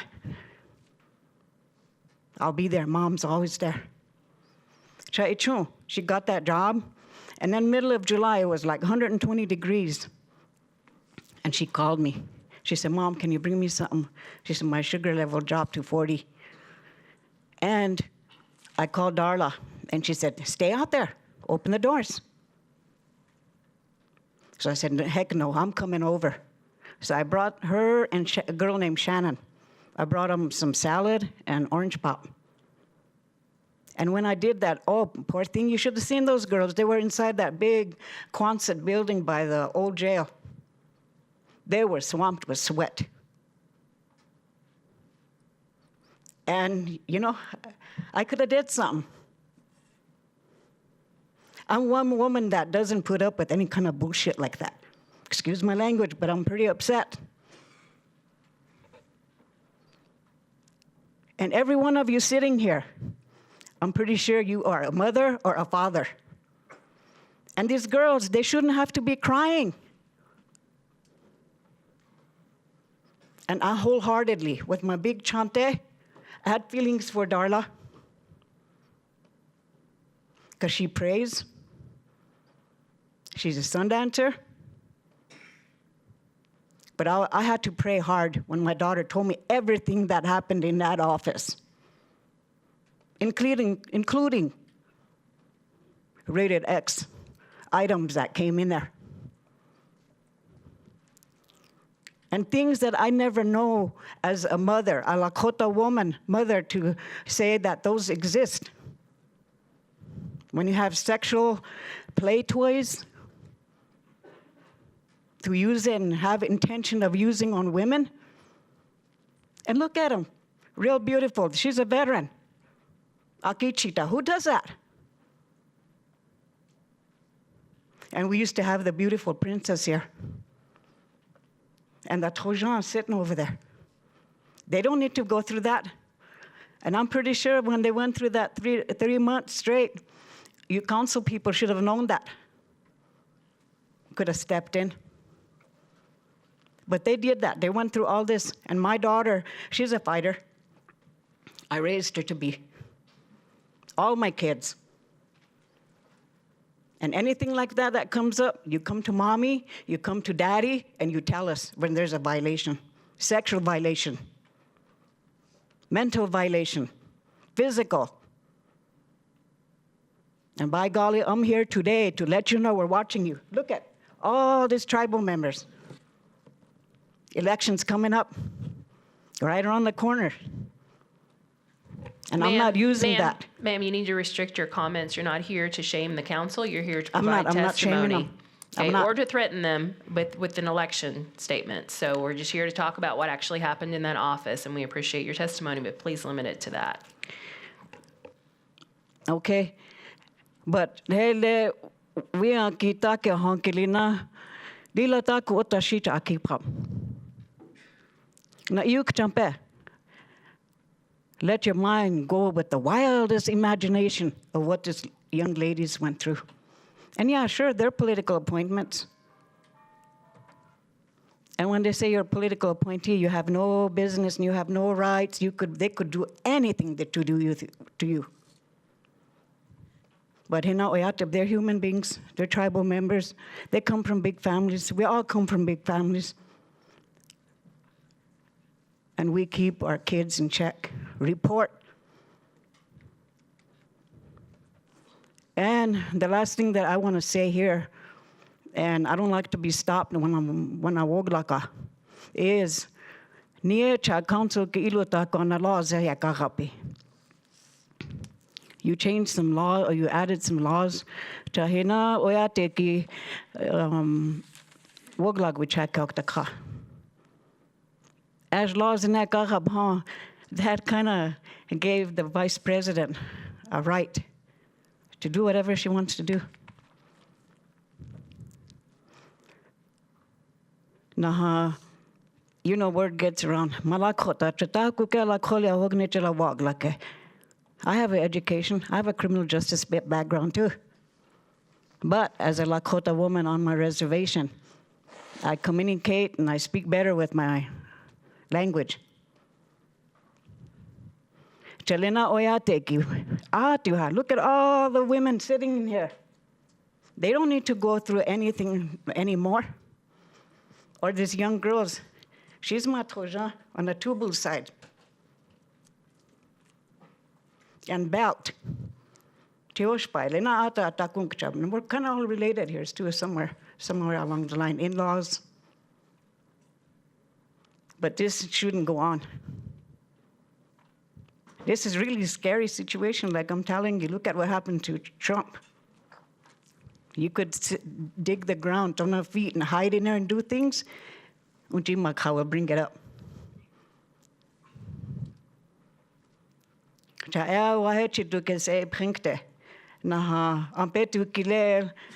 You have a brain, a nasula. You can. These girls don't need to go through that. They're still going to have to go through therapy and all that. Like she said, they're walking on eggshells. And my daughter don't even want to come here today. My oldest daughter.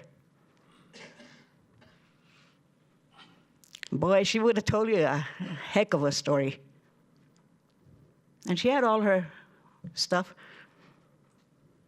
But she said, I'd rather leave it at that. I respect myself. But those ladies, she said, what they went through is what I don't see is right. It's up to you.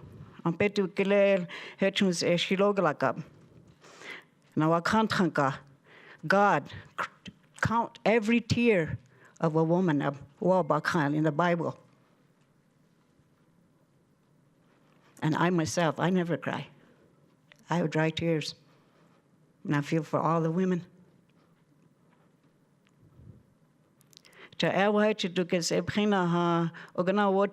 Somebody should pray for the women and Mr. President. Watching Jingta. Thank you for not stopping me except the judge there. But remember, our real judge is sitting up there watching all of us. Thank you. Does anyone have any questions of this witness? Any statements? Thank you for your time. I appreciate your statements for that. Do you have any other witnesses, Ms. Tubles? I do not, Your Honor. Thank you for allowing me to speak. Thank you. With that, that's all of the complainants that we have and the witnesses that have been presented, and we have all of the evidence. It's my understanding the secretary is trying to get the transit statements that were requested, as well as maybe the letter from the treasurer. Is that right? Yeah, to show you. They got to get it printed. It's being emailed over. I believe lunch is ready, so let's break for lunch. How long do you guys want to take for lunch before we come back and let Ms. Black present her case? Half hour? Is everybody good with that? All right, half hour, so it's 12:34, so we'll start back at 1:04, and the council will go through first. Randy, can you give us a mail grace? I'm sorry. Council and then the elders.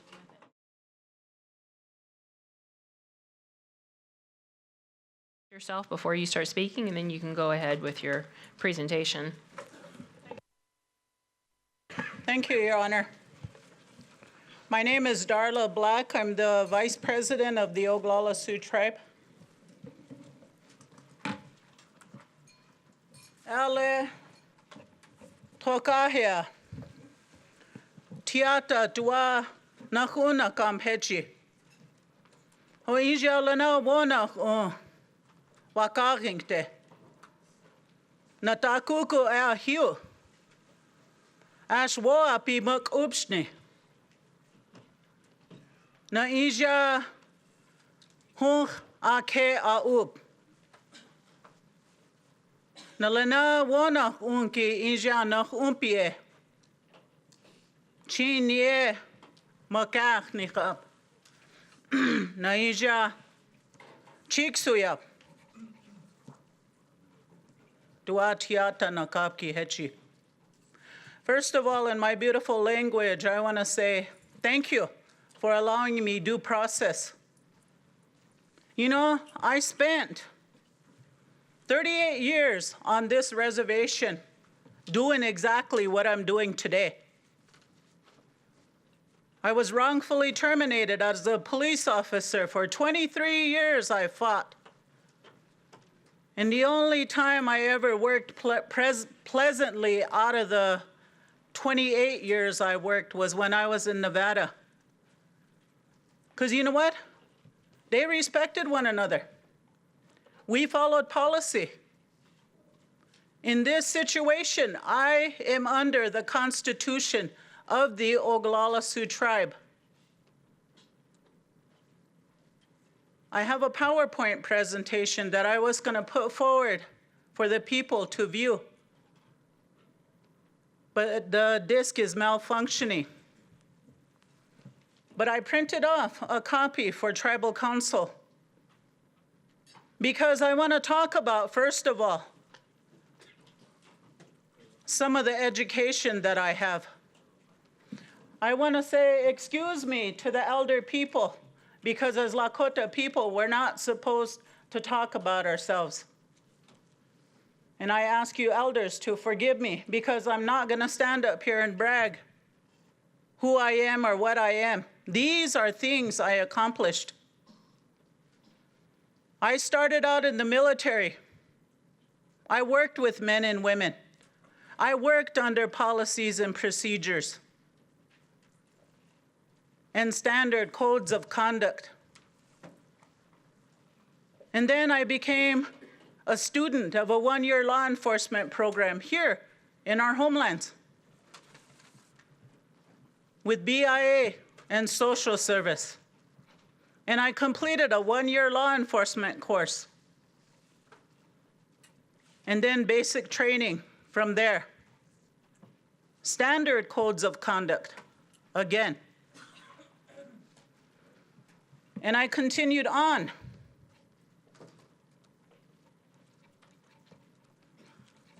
As a police officer here, a sergeant, lieutenant, criminal investigator, internal affairs. I investigated the police. I graduated from Glencoe, Georgia, criminal investigation school. I stayed there for 3 months. And I came home with a certificate. Ironically, I and James Chief were terminated when we got home, wrongfully. So I've been down this road before, relatives. And I continued. And I made it into the executive director position for public safety, and eventually the chief of police. From there, I went back to school, to the University of Nebraska, and I have 1 semester to graduate with a bachelor's in criminal justice and a minor in sociology. And I came home again. Once again, I tried to work for the police department. But again, I was faced with these things. But I'm okay with that because, you know, when you're a law enforcement officer that long, there's policies and procedures that govern everything that you do. In our situation here, there's a constitution that governs everything that we do. Madam Secretary, I have documents for Tribal Council.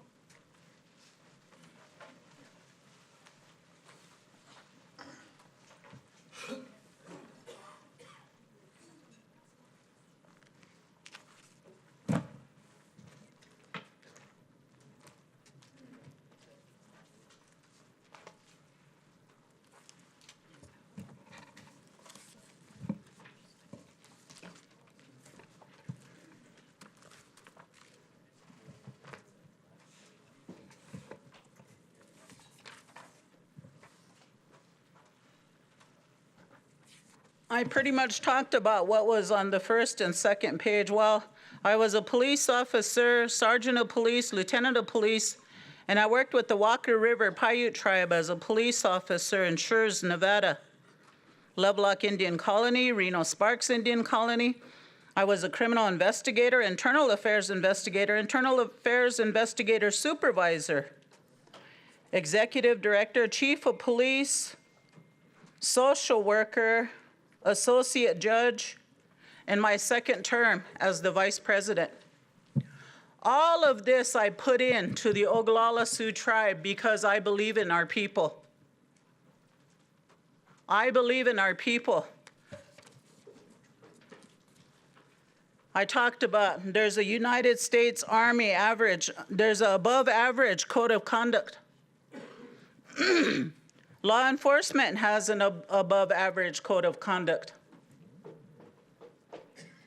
Supervisory, criminal investigations, internal affairs, human resource background investigation, Indian Child Welfare Act, social worker, and the judicial branch.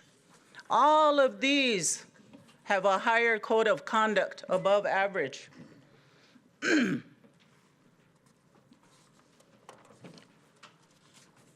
And I've always operated that way.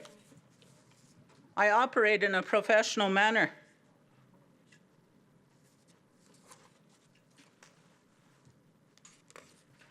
In the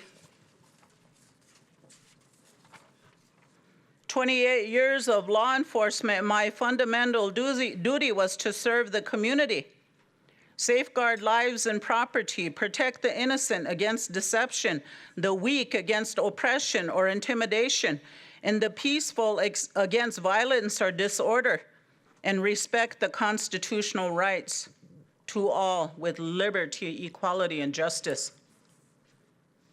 The same thing with the military code of ethics. There's loyalty, duty, respect, selfless service, honor, integrity, personal courage. In investigations, there's a code of ethics, higher standard of integrity and conduct when conducting investigations. The investigator complies with honesty and truthfulness, fair and consistent, compliance of all laws, investigates facts, professional competence, and certification. And I never had a personal interest in any of the outcome. Everything was based on facts. Papers were presented here today that I didn't even get to see. I could have brought you that list, and I could have brought you the memorandum that I gave the transit director. The tribe had nothing to do with that. And you got this report last term under the Weston and Black administration. Just for clarification purposes, you say that you didn't get to see these documents prior to today. Did you provide any of the complainants with copies of the documents that you just handed out to the court prior to today? No. These are my responses. Thank you. So I couldn't have contact with them. They had a protection order on me, so I wasn't able to contact any of them to give them anything. But I assume that's the secretary's job. You haven't delivered any documents to me as well. Okay. Constitution of the Oglala Sioux Tribe, Article 3, Section 6. The Vice President is elected by members of the Oglala Sioux Tribe at large. The Vice President is an officer of the Tribal Council and a member of the executive branch.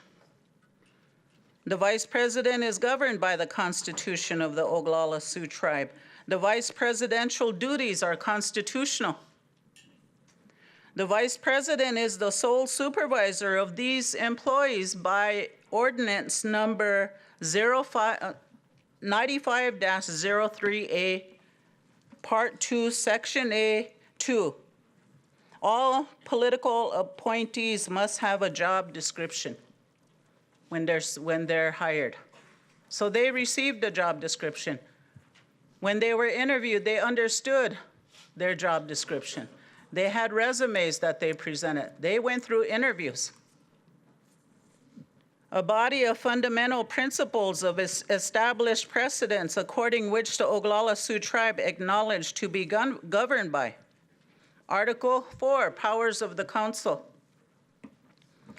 K, to promulgate and enforce ordinances governing the conduct of persons on the Pine Ridge Indian Reservation and providing for the maintenance of law and order and the administration of justice by establishing a reservation court and defining its power. Resolution 84-39. Number 1, distinction between policy-making functions and operational functions. The role of policy-making bodies such as the Oglala Sioux Tribal Council and its officers is to adopt legislation and set general policies and direction for the Oglala Sioux tribe. The role of the Oglala Sioux tribe staff is to carry out these laws, policies, and direction through specific implementation, directives, and activities. Policymakers, Oglala Sioux Tribal Council, and officers are accountable to members of the Oglala Sioux tribe. Be it further resolved that the above policies are consistent and in compliance with Article 4, Oglala Sioux Tribe Constitution and bylaws, and any officer or council member of the Oglala Sioux Tribe who shall violate such policy shall be subject to censure or suspension by the Oglala Sioux Tribal Council. Article 8, removal of officers, Section 1. Any member or officer of the tribal council who is convicted of a felony or any other offense, including dishonesty, shall forfeit office. So let's start with Ms. DeSursa's complaint. Complaint number 1, Ms. Louise DeSursa cites mental abuse and bullying. These charges aren't in the Constitution. They're not in the ordinance 46 that governs this process. B, Ms. DeSursa didn't notify me as her supervisor of any type of workplace violence, sexual harassment, or any type of abuse. I operate my office professionally and require above average standards of conduct and respect as we serve our people. There were 4 meetings that were held with Ms. DeSursa to address her lack of response to the message sheets, incomplete telephone logs, inability to type memos. In her interview, she said she was computer literate. When asked to do the memo, she didn't know where to turn it on.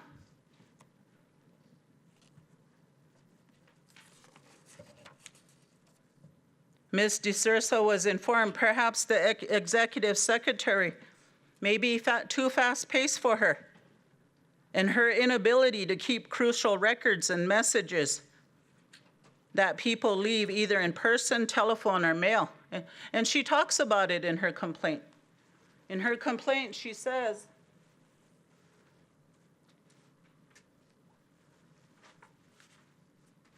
here's the executive secretary's job description, if you want to give that to everybody. For the record, that's already been handed out to everybody. The executive secretary's And the admin assistant. Would you please let me finish? Don't interrupt me when I'm speaking. Thank you. The administrative assistant's description has been handed out, as well as the executive secretary's has been handed out. The memorandum with regards to the transit issue has been handed out, as well as the May I have a copy of that Again, one, Your please Honor? don't interrupt me when I'm speaking. As well as the Mason Big Crow memorandum has been handed out as well. If one was not handed to Ms. Black, would one please be handed to her?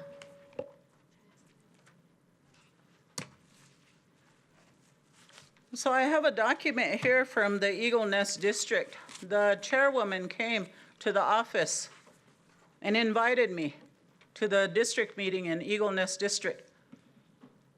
She spoke to Ms. DeSursa personally. She came into the office.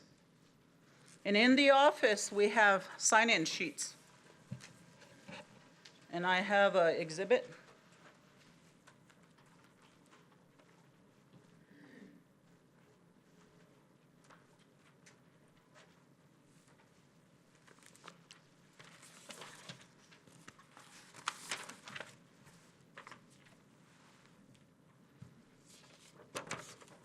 We utilize these so we don't miss anybody's messages. The first one is the telephone log. It has the date, the time, the name, the district, and the reason for the call and the phone number, and if it was referred to somebody. Ms. DeSouza didn't fill this out. And not just that one, there was many. We also have a message sheet. Pretty much the same questions. Office of the Vice President, a message sheet. Date, time, name, district, phone, and the message. And which employee, staff, initials at the bottom. And then the bottom part is blank, left for me, so I can document what I did to help the people. Very simple.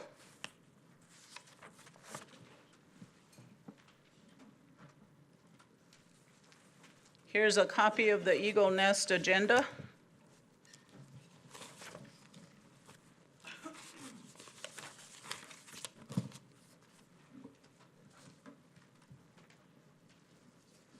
And this was on October 23rd, 2019 at 5 o'clock. I never received the message. I am on item 6, new business. There was another time when an elder called in from Porcupine. And in that letter, or in her contact, she had been trying to call several times. She put wood in her stove, and everything was smoldering in her house, so she panicked.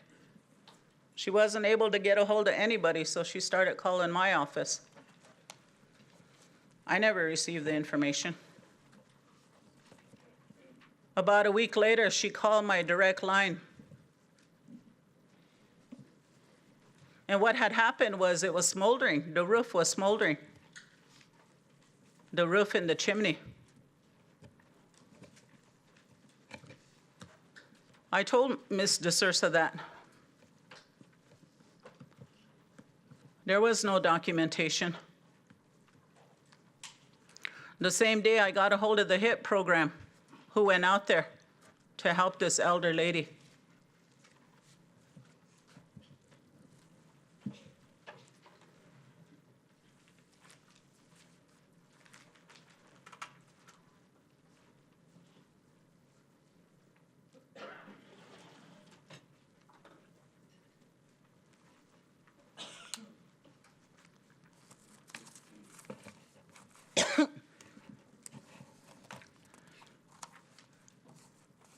The executive director, executive secretary to the vice chairman's duties are the executive secretary receives daily assignments from supervisor who shall provide technical guidance and direction. The executive secretary will be responsible for certain functions of the vice chairman.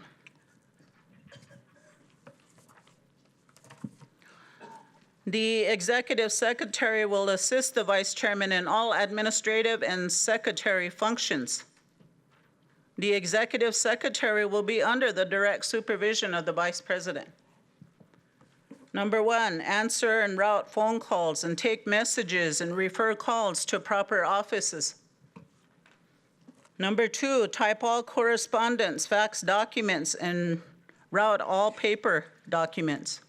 Number 3, establish filing system for current administration. Set up meetings if needed. She tells in her complaint that she sent me to red shirt table.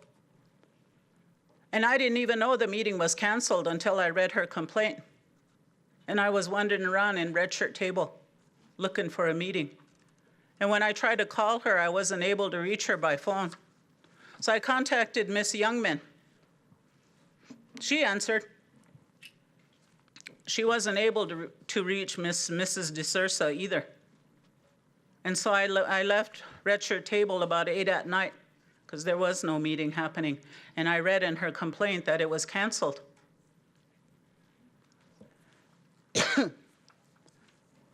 Prepare requisitions, accounts payable, vouchers, timesheets for all staff. Prepare travel arrangements, travel authorization, travel reports, and mileage forms. Those two positions work together. In case one is not there, the other can pretty much do the same job. Greet public and assist where possible. Refer to proper programs and/or offices. Receiving incoming and outgoing mail. Copy and distribute as needed. Enter into the computer all documents, reports, letters, and data pertaining to the Vice Chairman's activities, and establish a file for such data. Because it's my second term, the request and invitation for me to speak someplace increased. I wasn't able to hold a calendar. I asked her to do it. I double booked myself a couple times. Ensure that all documents, reports, and data pertaining to the Vice Chairman's office remain the property of the Oglala Sioux tribe. Number 11, other related duties assigned. Qualifications: must have substantial knowledge and experience in the administrative field and understanding the goals and objectives of this office. Must have the knowledge of modern office practices, procedures, and equipment. Must have the ability to understand and follow written and oral direction. Must be familiar with existing resolutions and ordinances. And must have the ability to establish and maintain effective working relationship with employees and the public. So it's actually a key position.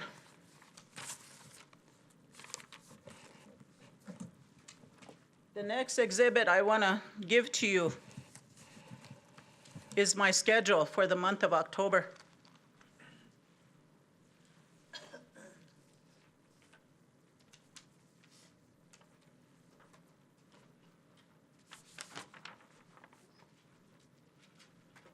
As you can see, Tribal Council, this is a major calendar. And I can't do the executive secretary's job. I cannot do the administrative job and do my own. A regular work day for me, I have 20 to 30 people lined up at my door to speak to me. And the sign-in sheets would reflect that.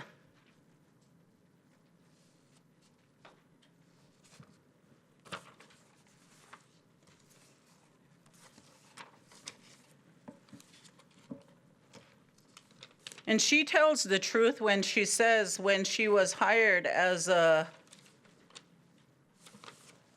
trainee, she did good. She never came in late. She never called in. Willing to do her job. And it was easy to offer the executive secretary position to her based on her interview. She said she had an associate's degree.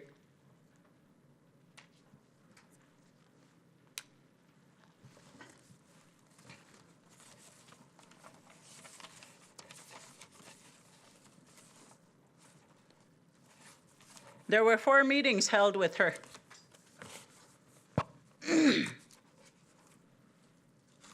And I held the meetings with her because I actually pitied her.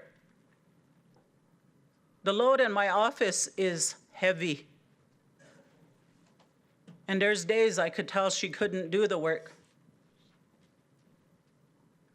The first meeting I had with her, I told her that. I said, I offered to put her back to a secretary trainee.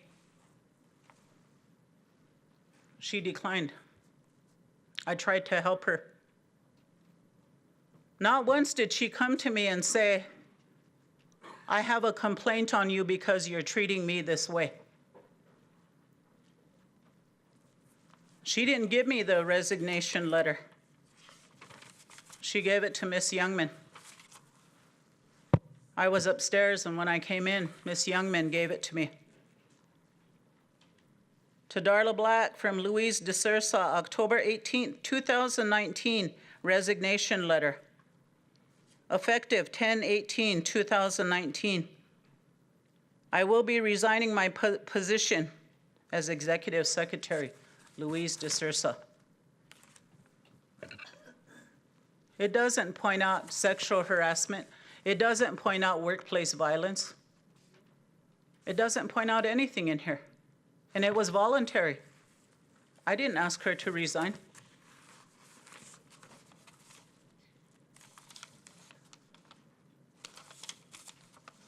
From the beginning,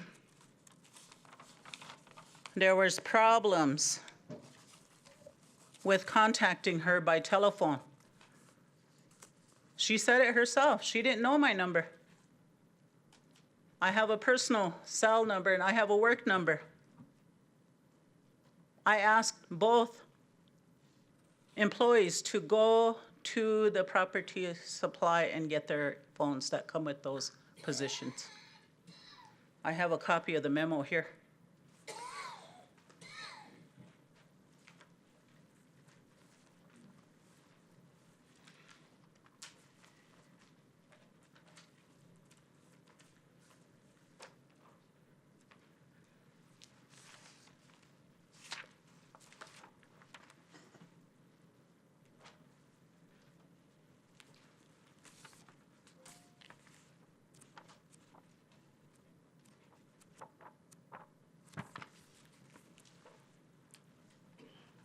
Thank you. When I'm on travel, I usually call back and check on the office, mainly because if you look at my schedule, we have a lot of activities that we co-host. There was always a problem getting a hold of her. Whenever they were processed in, they worked with human resources. They did their background check. They did their drug test there. And everybody knows that if you have a problem in the workplace, you go to the human resources because they know your rights, employee rights.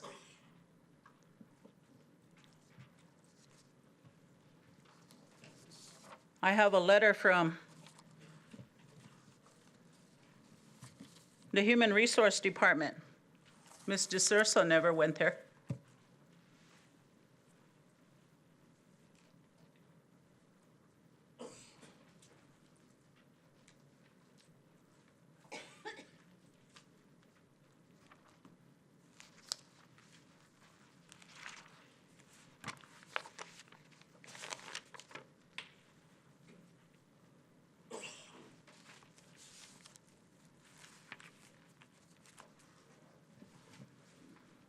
November 4th, 2019.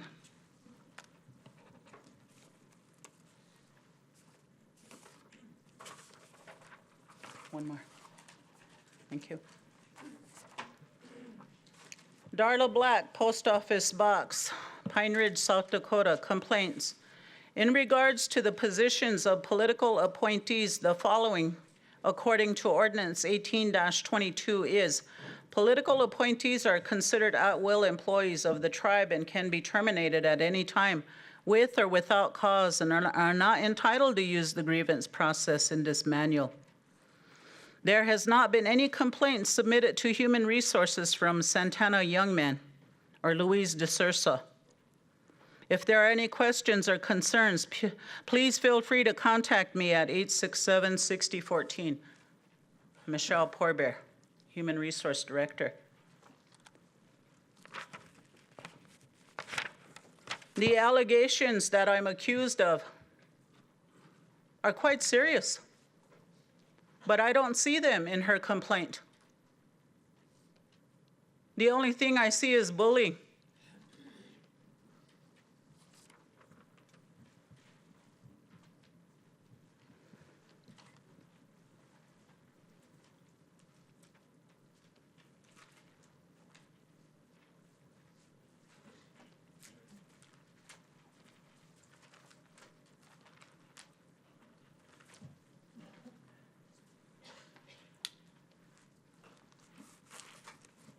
So I went to the Attorney General's office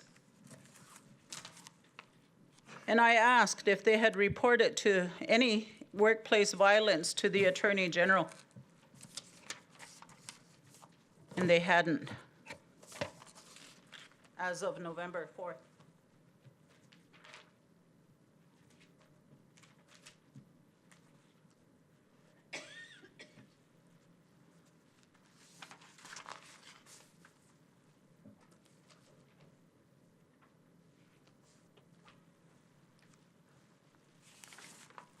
Stacy.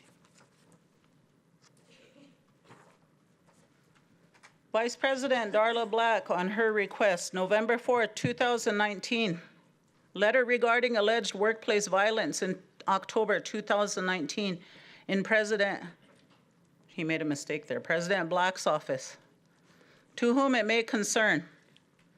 At the request of Vice President Darla Black, I am advising anyone who this letter is presented to that as of this day, November 4th, 2019, I have not received any complaints against her by any person for allegations of workplace violence. If anyone has further questions, I will be happy to assist you.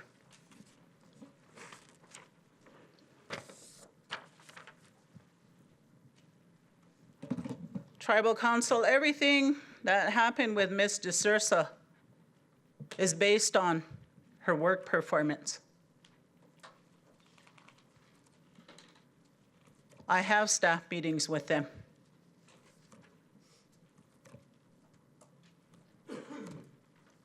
And I let them know if they have any concerns, they can always utilize EAP. Now, had she come to me and approached me and said, Vice President Black, I have a complaint on you. I consider myself a professional. I would have referred her to Human Resources because she's an at-will employee. And from there, I know they would have referred her to the Attorney General.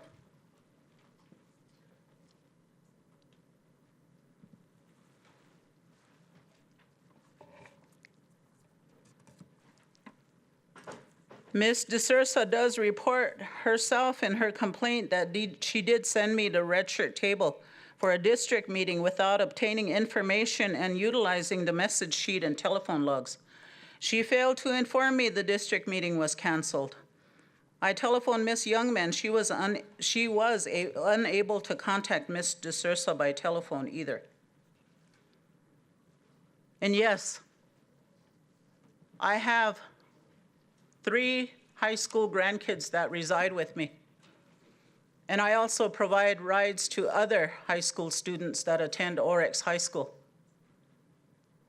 It's not every day that I have to pick them up. That day, my daughter had an appointment. So I had to pick them up. But being the vice president of the Oglala Sioux tribe, I help everybody. If anybody wants a ride, I will help them.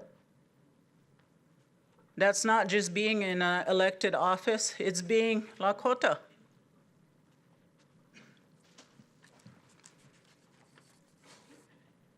Ms. DeSouza's dishonesty is apparent in her complaint. On September 17, 2019, I was meeting with Mr. Blaine, superintendent of the Crazy Horse High School. We had a career day scheduled by Ms. Youngman, and the flyers were sent out. Mr. Blaine was confused as they had homecoming activities happening in the gym. It appears there was lack of communication regarding the scheduling from my office, but he agreed to accommodate the colleges and programs who did arrive, and we did end up staying. When I returned, Miss Youngman and her boyfriend were the only ones at the entrance. She informed me Miss DeSouza had a family emergency. I informed her to have her go back to the office if it turns out that it's not an emergency. She didn't contact me. And I spoke about Eagle Nest District Chairwoman, came to the Vice President's office, Cora Yellow Elk. in person to invite me to the Eagle Nest District meeting. Ms. DeSursa informed her she would give me the message. She did not request for her to sign the visiting office log and complete the message sheet, and I was unaware of the invitation. I met with Ms. DeSursa again on October 9th. We discussed how important these messages are, and I felt she is not able to perform the requirements of her job description. She began to cry. She begged for a second chance. She stated she knew she is messing up and she can do better. She stated she needed the money. I offered her to move back to the training position, but she refused. Her inability to utilize crucial ways of communication by the sign-in sheet, message sheet, hindered communication between the people of the entire 9 districts who telephoned for various assistance requests and emergencies. The donations which come into my office are for everyone, including employees, tribal members, tribal programs. Her accusations of mental abuse and bullying are untrue, when in fact I went above and beyond to work with her. She began to call in for various reasons. Medical appointments, different things that she had to do. And when she worked as a trainee, she never missed work. So I knew that she had the capabilities of doing the job if she applied herself. And I talked about the elder who had the smoldering chimney.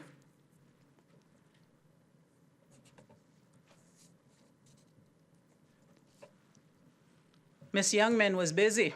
I needed a memo done right away. I wrote the memo on the legal pad. I wrote everything out. All she had to do was type it up. I went about my business upstairs. When I came back and she gave the memo to me, there was only 2 sentences on the memo. She didn't write the memo the way I wrote it out.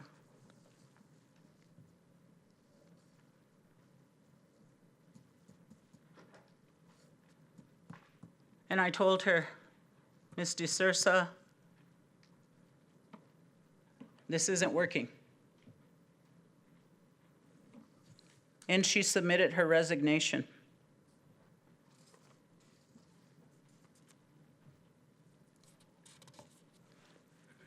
She never reported her complaints to Human Resources. They knew they were political appointments with no grievance process. That would automatically refer them to the court, where these complaints should have went to the court. The letter from the Attorney General shows that she never went there. She had 4 meetings with me. She had the opportunity to grieve everything that she listed in her complaint.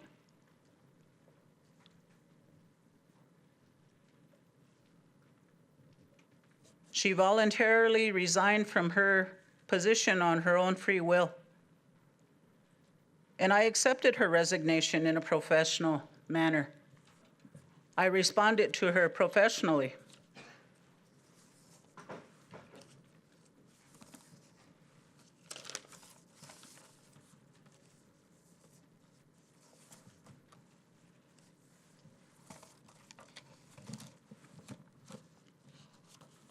I thanked her for the job that she had done in the Vice President's office.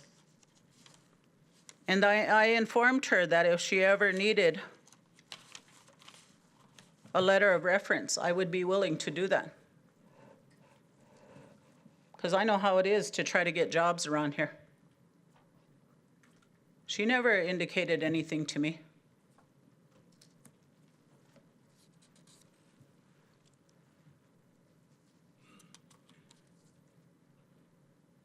I saw the change happening in both of them. Perhaps they were colluding because they were enthusiastic. Miss Youngman says it herself. When they came in, they were good working employees, and it made me happy because we're fast-paced. Most of the time I'm not there, so it's up to them to run the office. I got invited to South Bend, Indiana. Just then they brought in a letter from the Finance Committee who wanted a listing of all our donations. Everything that comes in is listed, everything that goes out is signed for. And I don't touch these donations because of what I was just accused of here. I don't touch them. And I don't receive monetary donations. There's only 3 people I receive donations from, which is NAHA, and it's coats, it's boots, and personal hygiene for the homeless people and anybody else that comes in.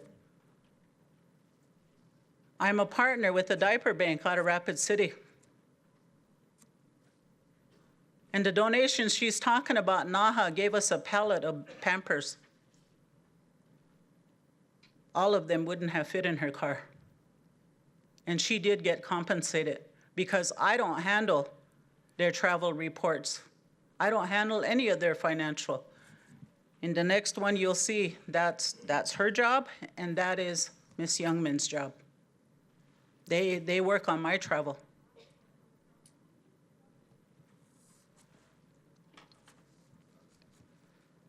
I feel the allegations are retaliatory in nature.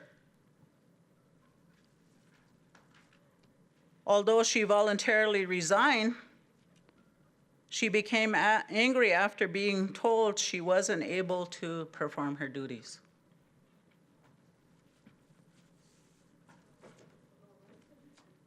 Through meetings,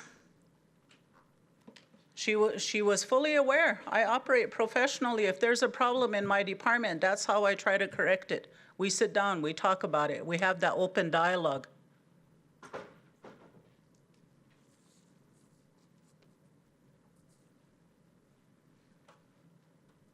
And I feel if the tribal secretary and President Bear Runner would have brought her into my office and we sat down, because everything that she lists in there is administrative. We could have sat down and talked about it, or I could have explained why I made my decision. After her resignation, there were days I was in office alone, answering 3 phones. When Miss Youngman started taking leave, I'd run the department by myself. I request for Ms. DeSouza's complaint to be dismissed with prejudice. I am the Vice President of the Oglala Sioux Tribe with constitutional duties. Her complaint doesn't meet the requirements of Article 8 of the Constitution, removal of officers. I'm not a felon. I did not commit a dishonest act. I am merely exercising my supervisory role as stated in her job description to address grave concerns with her attendance, her inability to report to work at 8 o'clock, specific duties: 1, answer and route telephone calls, take messages, refer calls to proper offices, type all correspondences. We have a data sheet, and what my report consists of is everything is put on a pie graph. So you know how many people come into my office, how many people called my office. It's all broken down. It's already on the computer. All she has to do is fill in the blanks. I haven't had one since January.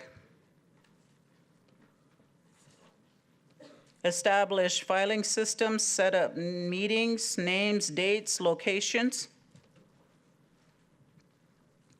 Enter into computer all the documents and data. That's what I just talked about, all the data. To me, that's data, so I can show you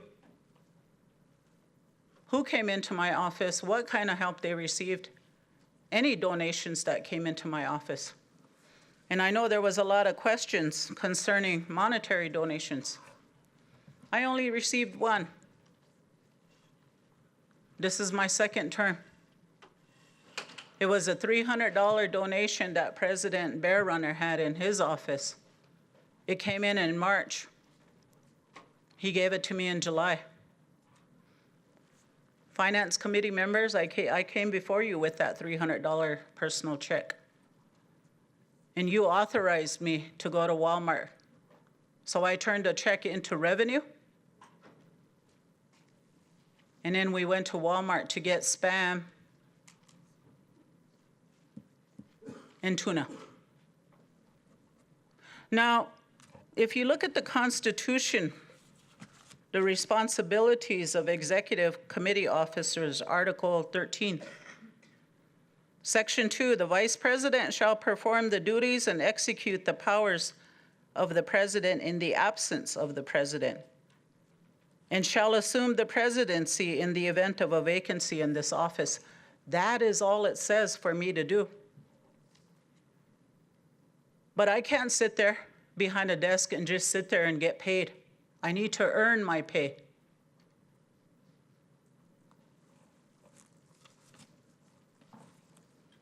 And yes, Richard, you asked about some of these homeless people coming into my office. They would come in and ask for money so they could eat. Whether they're homeless, no matter what income level that they are, they do come in and eat. For a period there, emergency management was giving me the little boxes that have cans of soup so I could give to them. And pretty soon it grew. By the time second term came along, at the end of the month, the last 2 weeks of the month, not everybody works on our reservation. They have a $300 a month income. They come in to eat.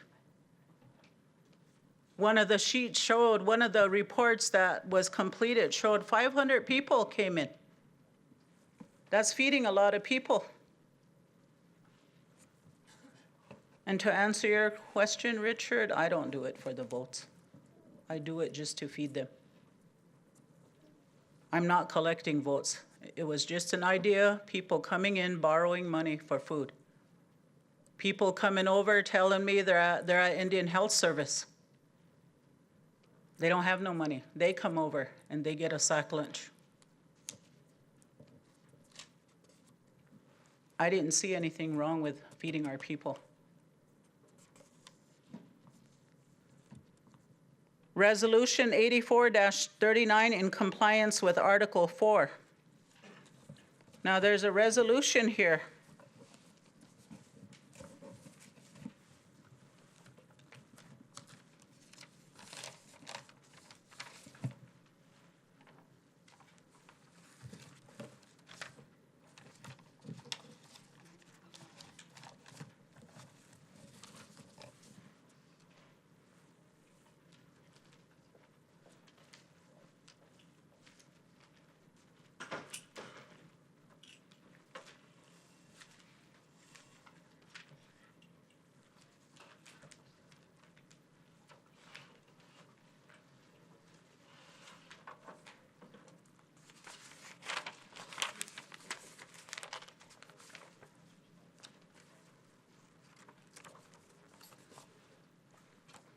And I want to point out that these documents that I have, this resolution and all other resolutions came out of this. Tribal Council, we all received one of these at Ramcota and Rapid City during orientation before this term began. That's where this resolution came from.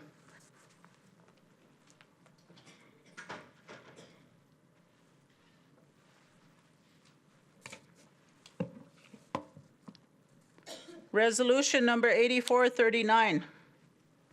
Resolution defining duties and responsibilities of OST council members and staff. I'll skip down to number 4.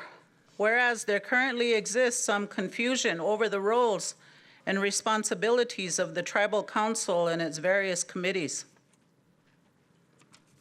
Now therefore be it resolved that the following management principles shall guide the Oglala Sioux Tribal Council and staff members and shall be strictly adhered to.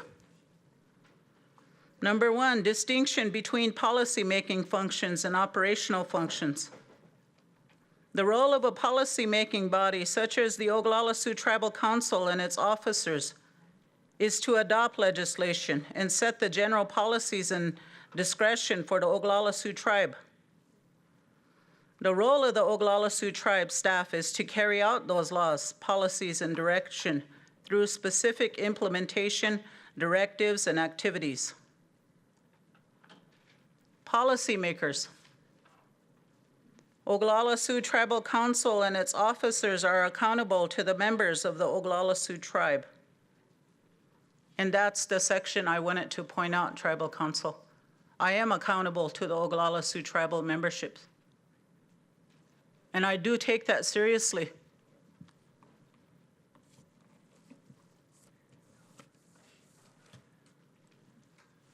Let's talk about the transit ride.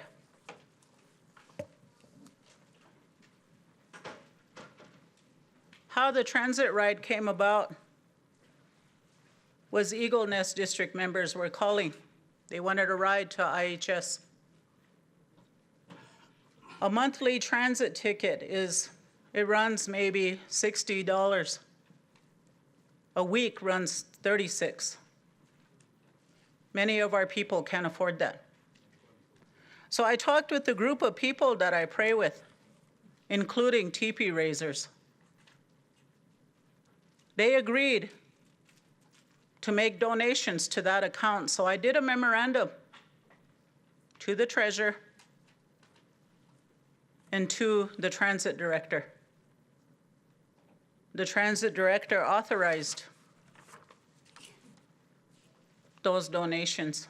I don't see those donations. They donate directly to transit. And it grew from there. People wanting to come into Pine Ridge Agency because all the businesses are there. They'll call. And another reason for it is, yes, I have been active in missing and murdered Indigenous women. And I see women and children walking on the road and for their protection. I know that Tribal Council and Finance Committee didn't have the extra money to do that. So I asked the people I pray with, would you be willing to donate to this cause? And I think Dave Ventimiglia's letter responds to that too.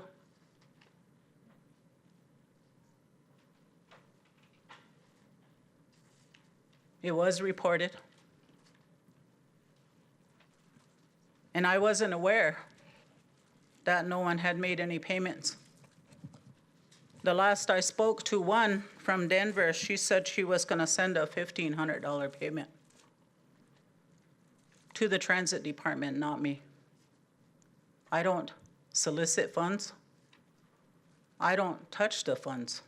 And if I do, it goes to the treasurer, and I will come to committee because that's what it says in the financial management manual. With my background that I have, I am law-abiding.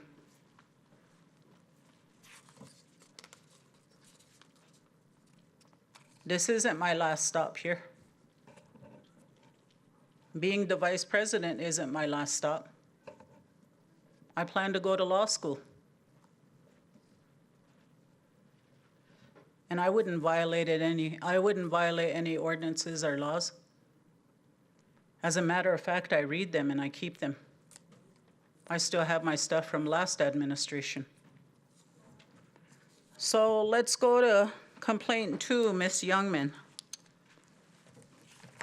And they weren't numbered whenever I received them, so I numbered them as I pulled them out of the envelope. So number 2 would be the one dated October 28th. It was stamped in, received 10/28/19, 10:25 a.m. by Jennifer Spotted Bear. And this is the one Councilman Wilson had questioned because it was notarized on the 29th. And I thought I read someplace that in order to receive a complaint, they have to be notarized before we receive them.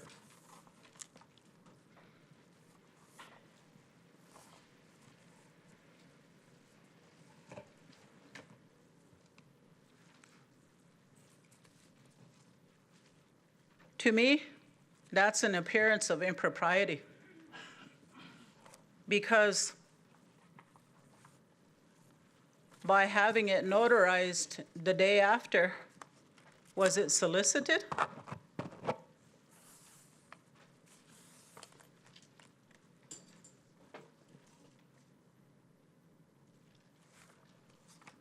And just for clarification purposes, Secretary already addressed that, and she said that it was her mistake that it says it was received 10/28, that it was actually received 10/29 because it was received the morning of your council meeting, and your council meeting was 10/29. Thank you, Your Honor. So there was a meeting that I was invited to in Los Angeles, California. And during the storm, this group of people, they sent huge water jugs. 7 to be exact, I think. One went to Eagle Nest District. It's at their cap office now. I think 2 went to Kyle because they were without water. 1 went to Grass Creek. 1 went to Oglala. And I think 1 went to Wounded Knee. They were without water at that time.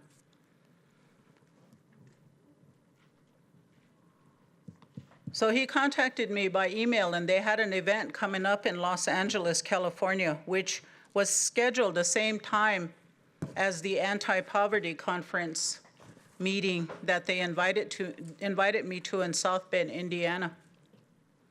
I was trying to decipher which one I should go to because I wanted to go to both because a lot of people came in and said that teepee raisers had missed some of the houses that were in that storm, and they needed tin, they needed siding, they needed sheetrock.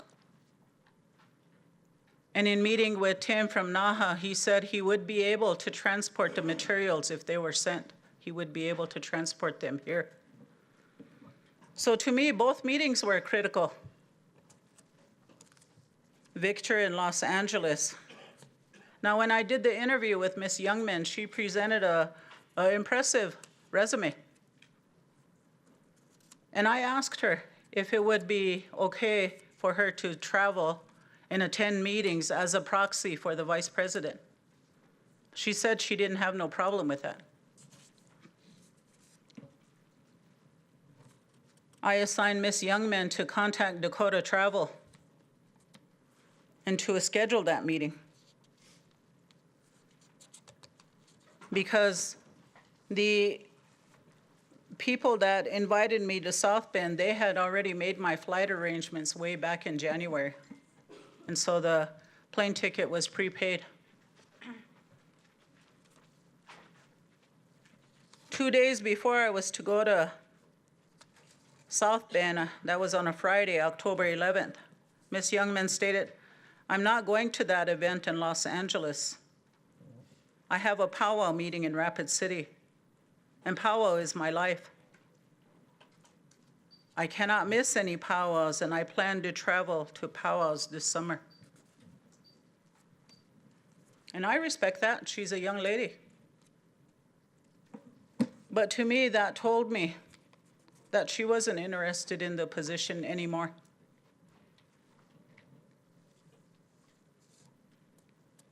I left for South Bend, Indiana on October 14th.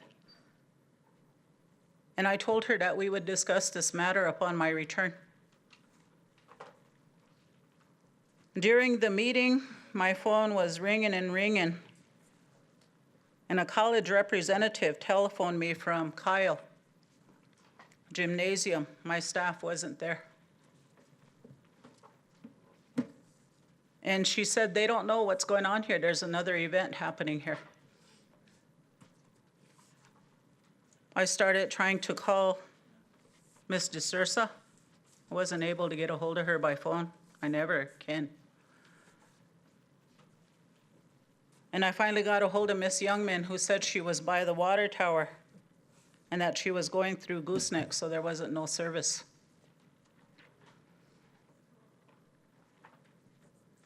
I explained to her that when we have these events for these youth, that our office works with the youth, and I need the representation there. It isn't just sitting there signing people in, it's mingling with these youth, encouraging them to go to college, encouraging them with other opportunities that they can pursue.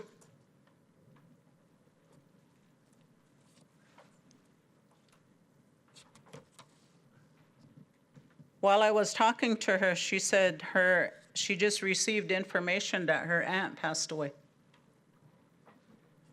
I asked her who her aunt was, and she told me. And I remember visiting with some ladies by buoys, and they told me that she had passed away that night. So I felt that she was able to stay with the event, and I told her, you can leave at 2. Just help these colleges get through it. And I was kind of embarrassed because these colleges are not local colleges. They come from Haskell, Brookings. They come from all over that we have on our list.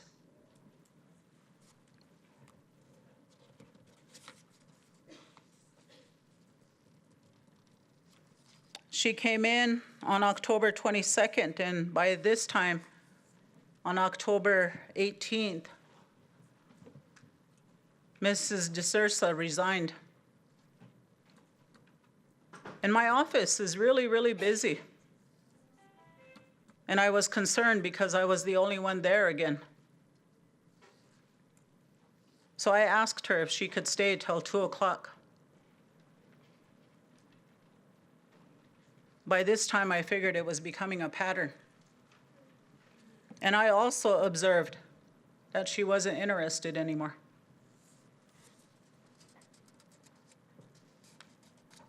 I thought about how I could help them. So I text messaged a training for administrative assistant and executive secretary. But this was done like 2 weeks before that. And I asked her to register her and Louise for that. Perhaps that would help them to understand.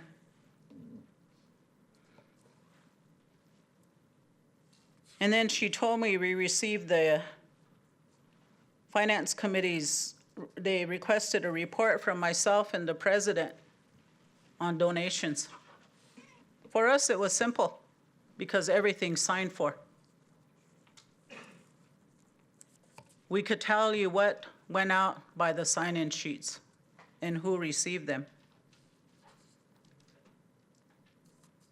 When I came back, the report wasn't done by both of them.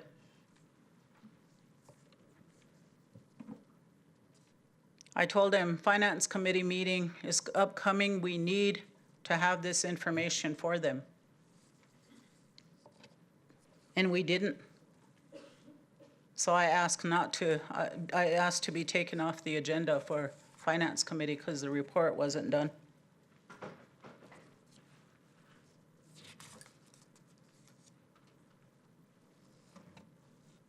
Once again, she wouldn't answer her phone. And I asked her, can you please go to property and check on your phone?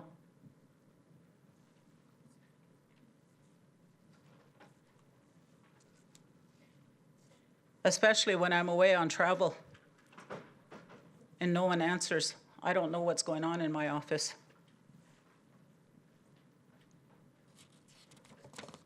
About a week before, I needed photos of the houses to justify my request for lumber and building supplies when I went to South Bend. And I told her, fill in your mileage sheets, turn them in monthly. That was her job. It's in her job description. There's certain people designated to pick up checks. The admin assistant is designated for us. I never interfered with her payments. And she's also aware that when I'm not available, the executive committee members can sign for me.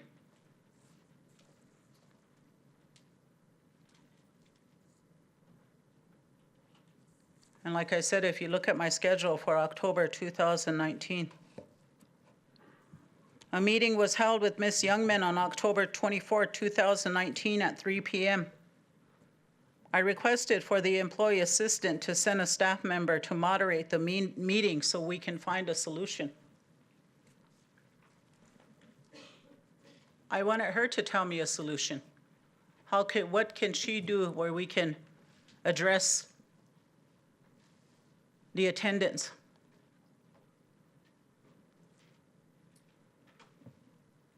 And I asked her, what type of resolution or solution can we come to as a team? And I explained to her all the concerns that I had.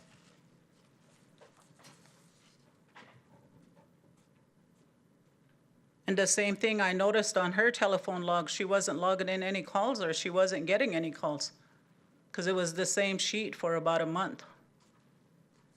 And normally every single phone has their own log because we're bombarded with calls.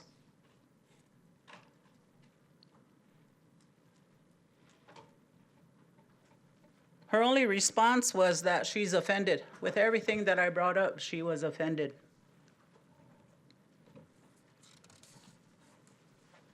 She didn't offer a solution.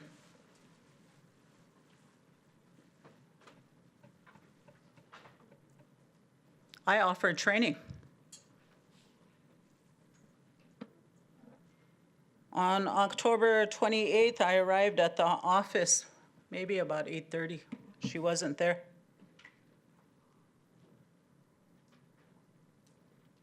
And when she came in, after we got the door open and she came in, she said, "Did you see my text message?" And when I looked at my phone, she sent a photo of her windshield iced over. And I think it was about 8:15 or something like that. At that time, I made a decision to release her as the political appointment. Ms. Youngman didn't file a complaint with me. She didn't tell me that she was experiencing workplace violence or sexual harassment. She had no complaints. She didn't contact Human Resources. She didn't contact the Attorney General's office to report anything.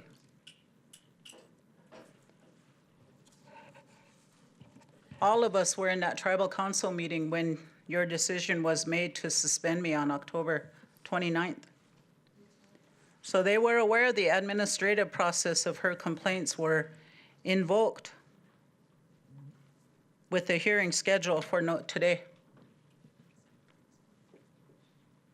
Ms. Youngman is also a tribal court advocate.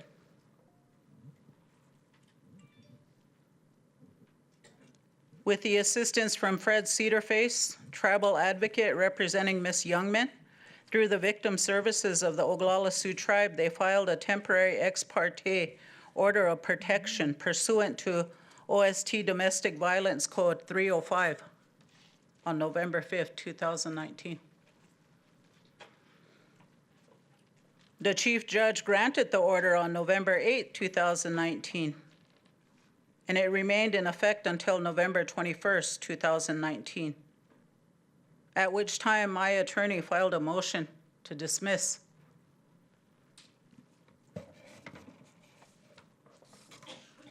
And the reason my motion was filed is according to that section of the Domestic Violence Code.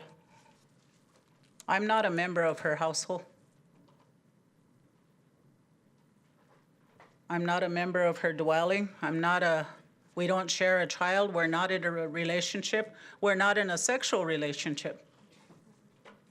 It didn't meet the standard requirements for a domestic violence victim.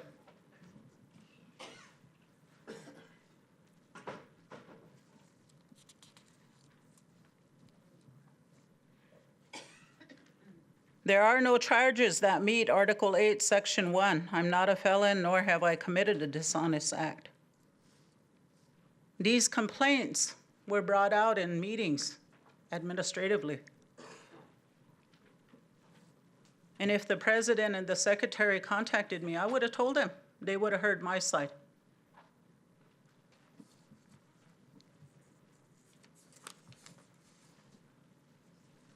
I request for this complaint to be dismissed with prejudice. An immediate reinstatement to my position as the vice president. Being a tribal court advocate, if you look at her complaints, they're all administrative.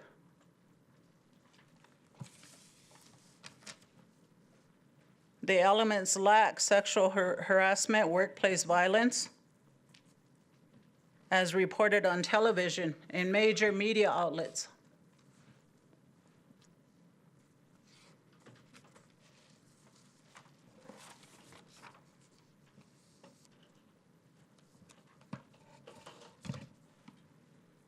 My decisions were based solely on performance, job performance.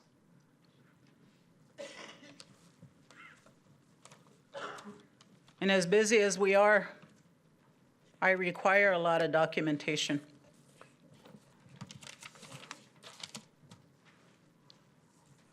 Article 4126 says, number 3, any officer or member of the Oglala Sioux Tribal Council may be liable to impeachment for crimes, corrupt conduct, gross incompetency, malfeasance, or misdemeanor in office. But judgment in such cases shall not extend further than removal from office and disqualifications to hold office of trust and profit under the Oglala Sioux tribe.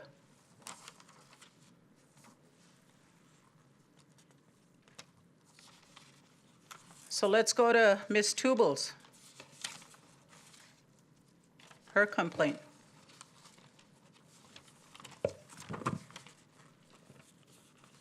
Once again, Ms. Tubal's was an exemplary employee when she first began. Even the people were complimenting her, saying that we had a good professional department. I thought we did. She did resign.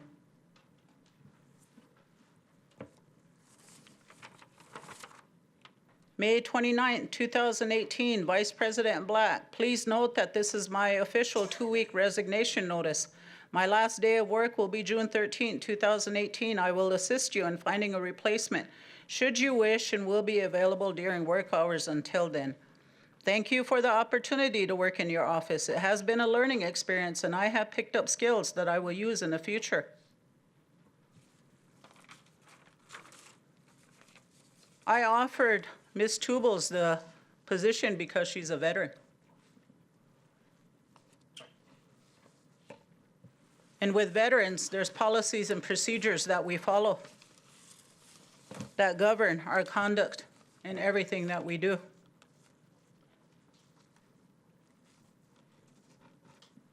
During this period, my mother became ill with cancer. And for a period, I was in and out of the office. I kept her at home, taking care of her. So I entrusted her to operate the Vice President's office. And through a meeting of the Executive Committee, President Weston and also Secretary Donna Solomon told me that they would help. I didn't worry about the office. After everything was over with, I came back to work.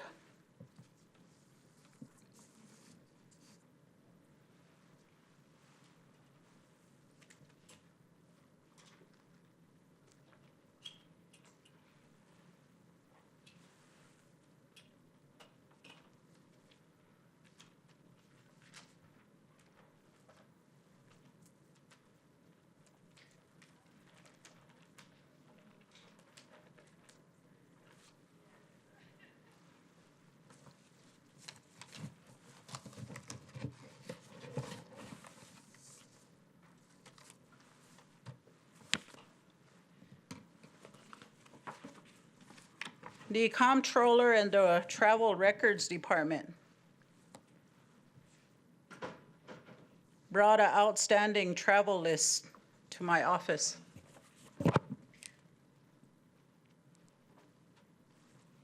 Two of them.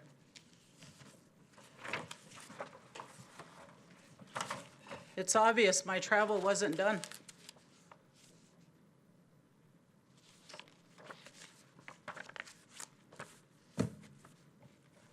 I called EAP and I met with Dewana. The meeting didn't go well.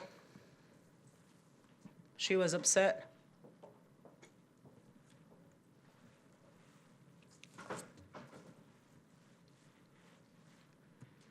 Ms. Tubles, first of all, I want to thank you for your time, devotion, and the work you completed while working in the office of the Vice President. Our office is busy with projects to serve the Oglala Sioux tribal people. We serve the youth with a career awareness project. We provide emergency Pampers and formula to mothers and grandmothers. We provide personal hygiene, clothing, coats, shoes, and a sack lunch to our homeless and all in need. We helped our people with emergency needs, home repairs, and we seek assistance to meet the needs of the people, and I mean that by other tribal programs. The daily flow of requests, telephone contacts, and office visits is constant. Our partnership with tribal programs and other entities such as transit, a round-trip ticket for the tribal members to Pine Ridge to conduct business, and medical appointments, etc. Our people expected their requests to be met in a timely manner. Therefore, record keeping is crucial, and compliance with policies, procedures, and laws is expected, including reports of monthly activities. There were differences in our views concerning the inability or lack of trust displayed by you to secure efficiency, proficiency. Ma'am, are you speaking directly to the complainant? If you No. are, then we need to, because you're referring to you. So who is the you you're referring to? This was the letter given to Ms. Tubles Okay. on February of 2019. We are not here to address why they were fired. We are here to address their complaints against you. So I need you to limit your comments to addressing their complaints against you. It's not up to us to determine today why they were fired, if they were fired for cause. It's up to the council today to determine whether you've done any acts that are impeachable acts. So if we can limit it to that, that is what we're here for today. I understand, Your Honor. Thank you. So I will skip down to address the travel outstanding.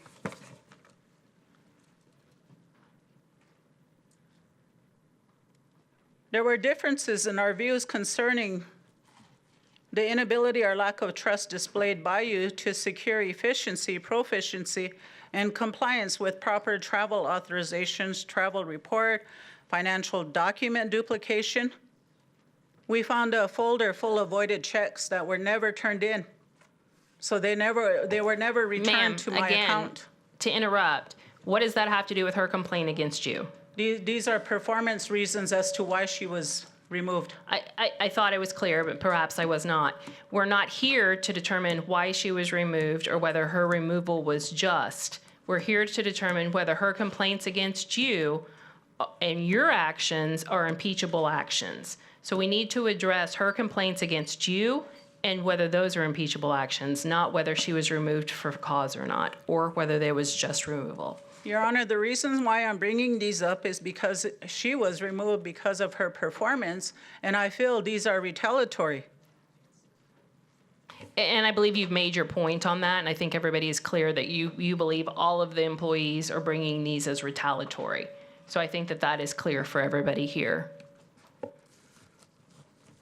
And then I also issued a memo to the treasurer for an extension to try to figure out what happened with these.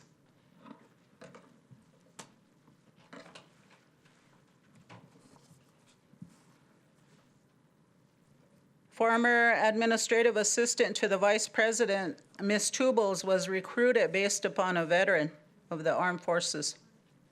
Ms. Tubles is familiar with organization, policies, and procedures.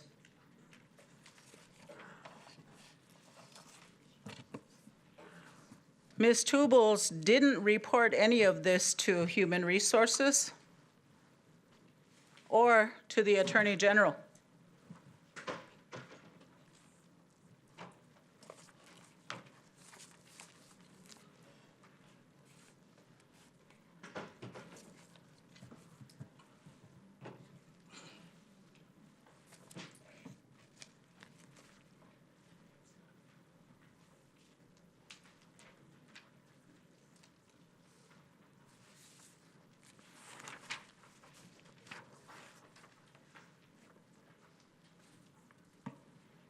The same letter, in regards to the position of political appointees, the following accordance to Ordinance -1822 as political appointees are considered at will employees of the tribe and can be terminated at any time with or without cause.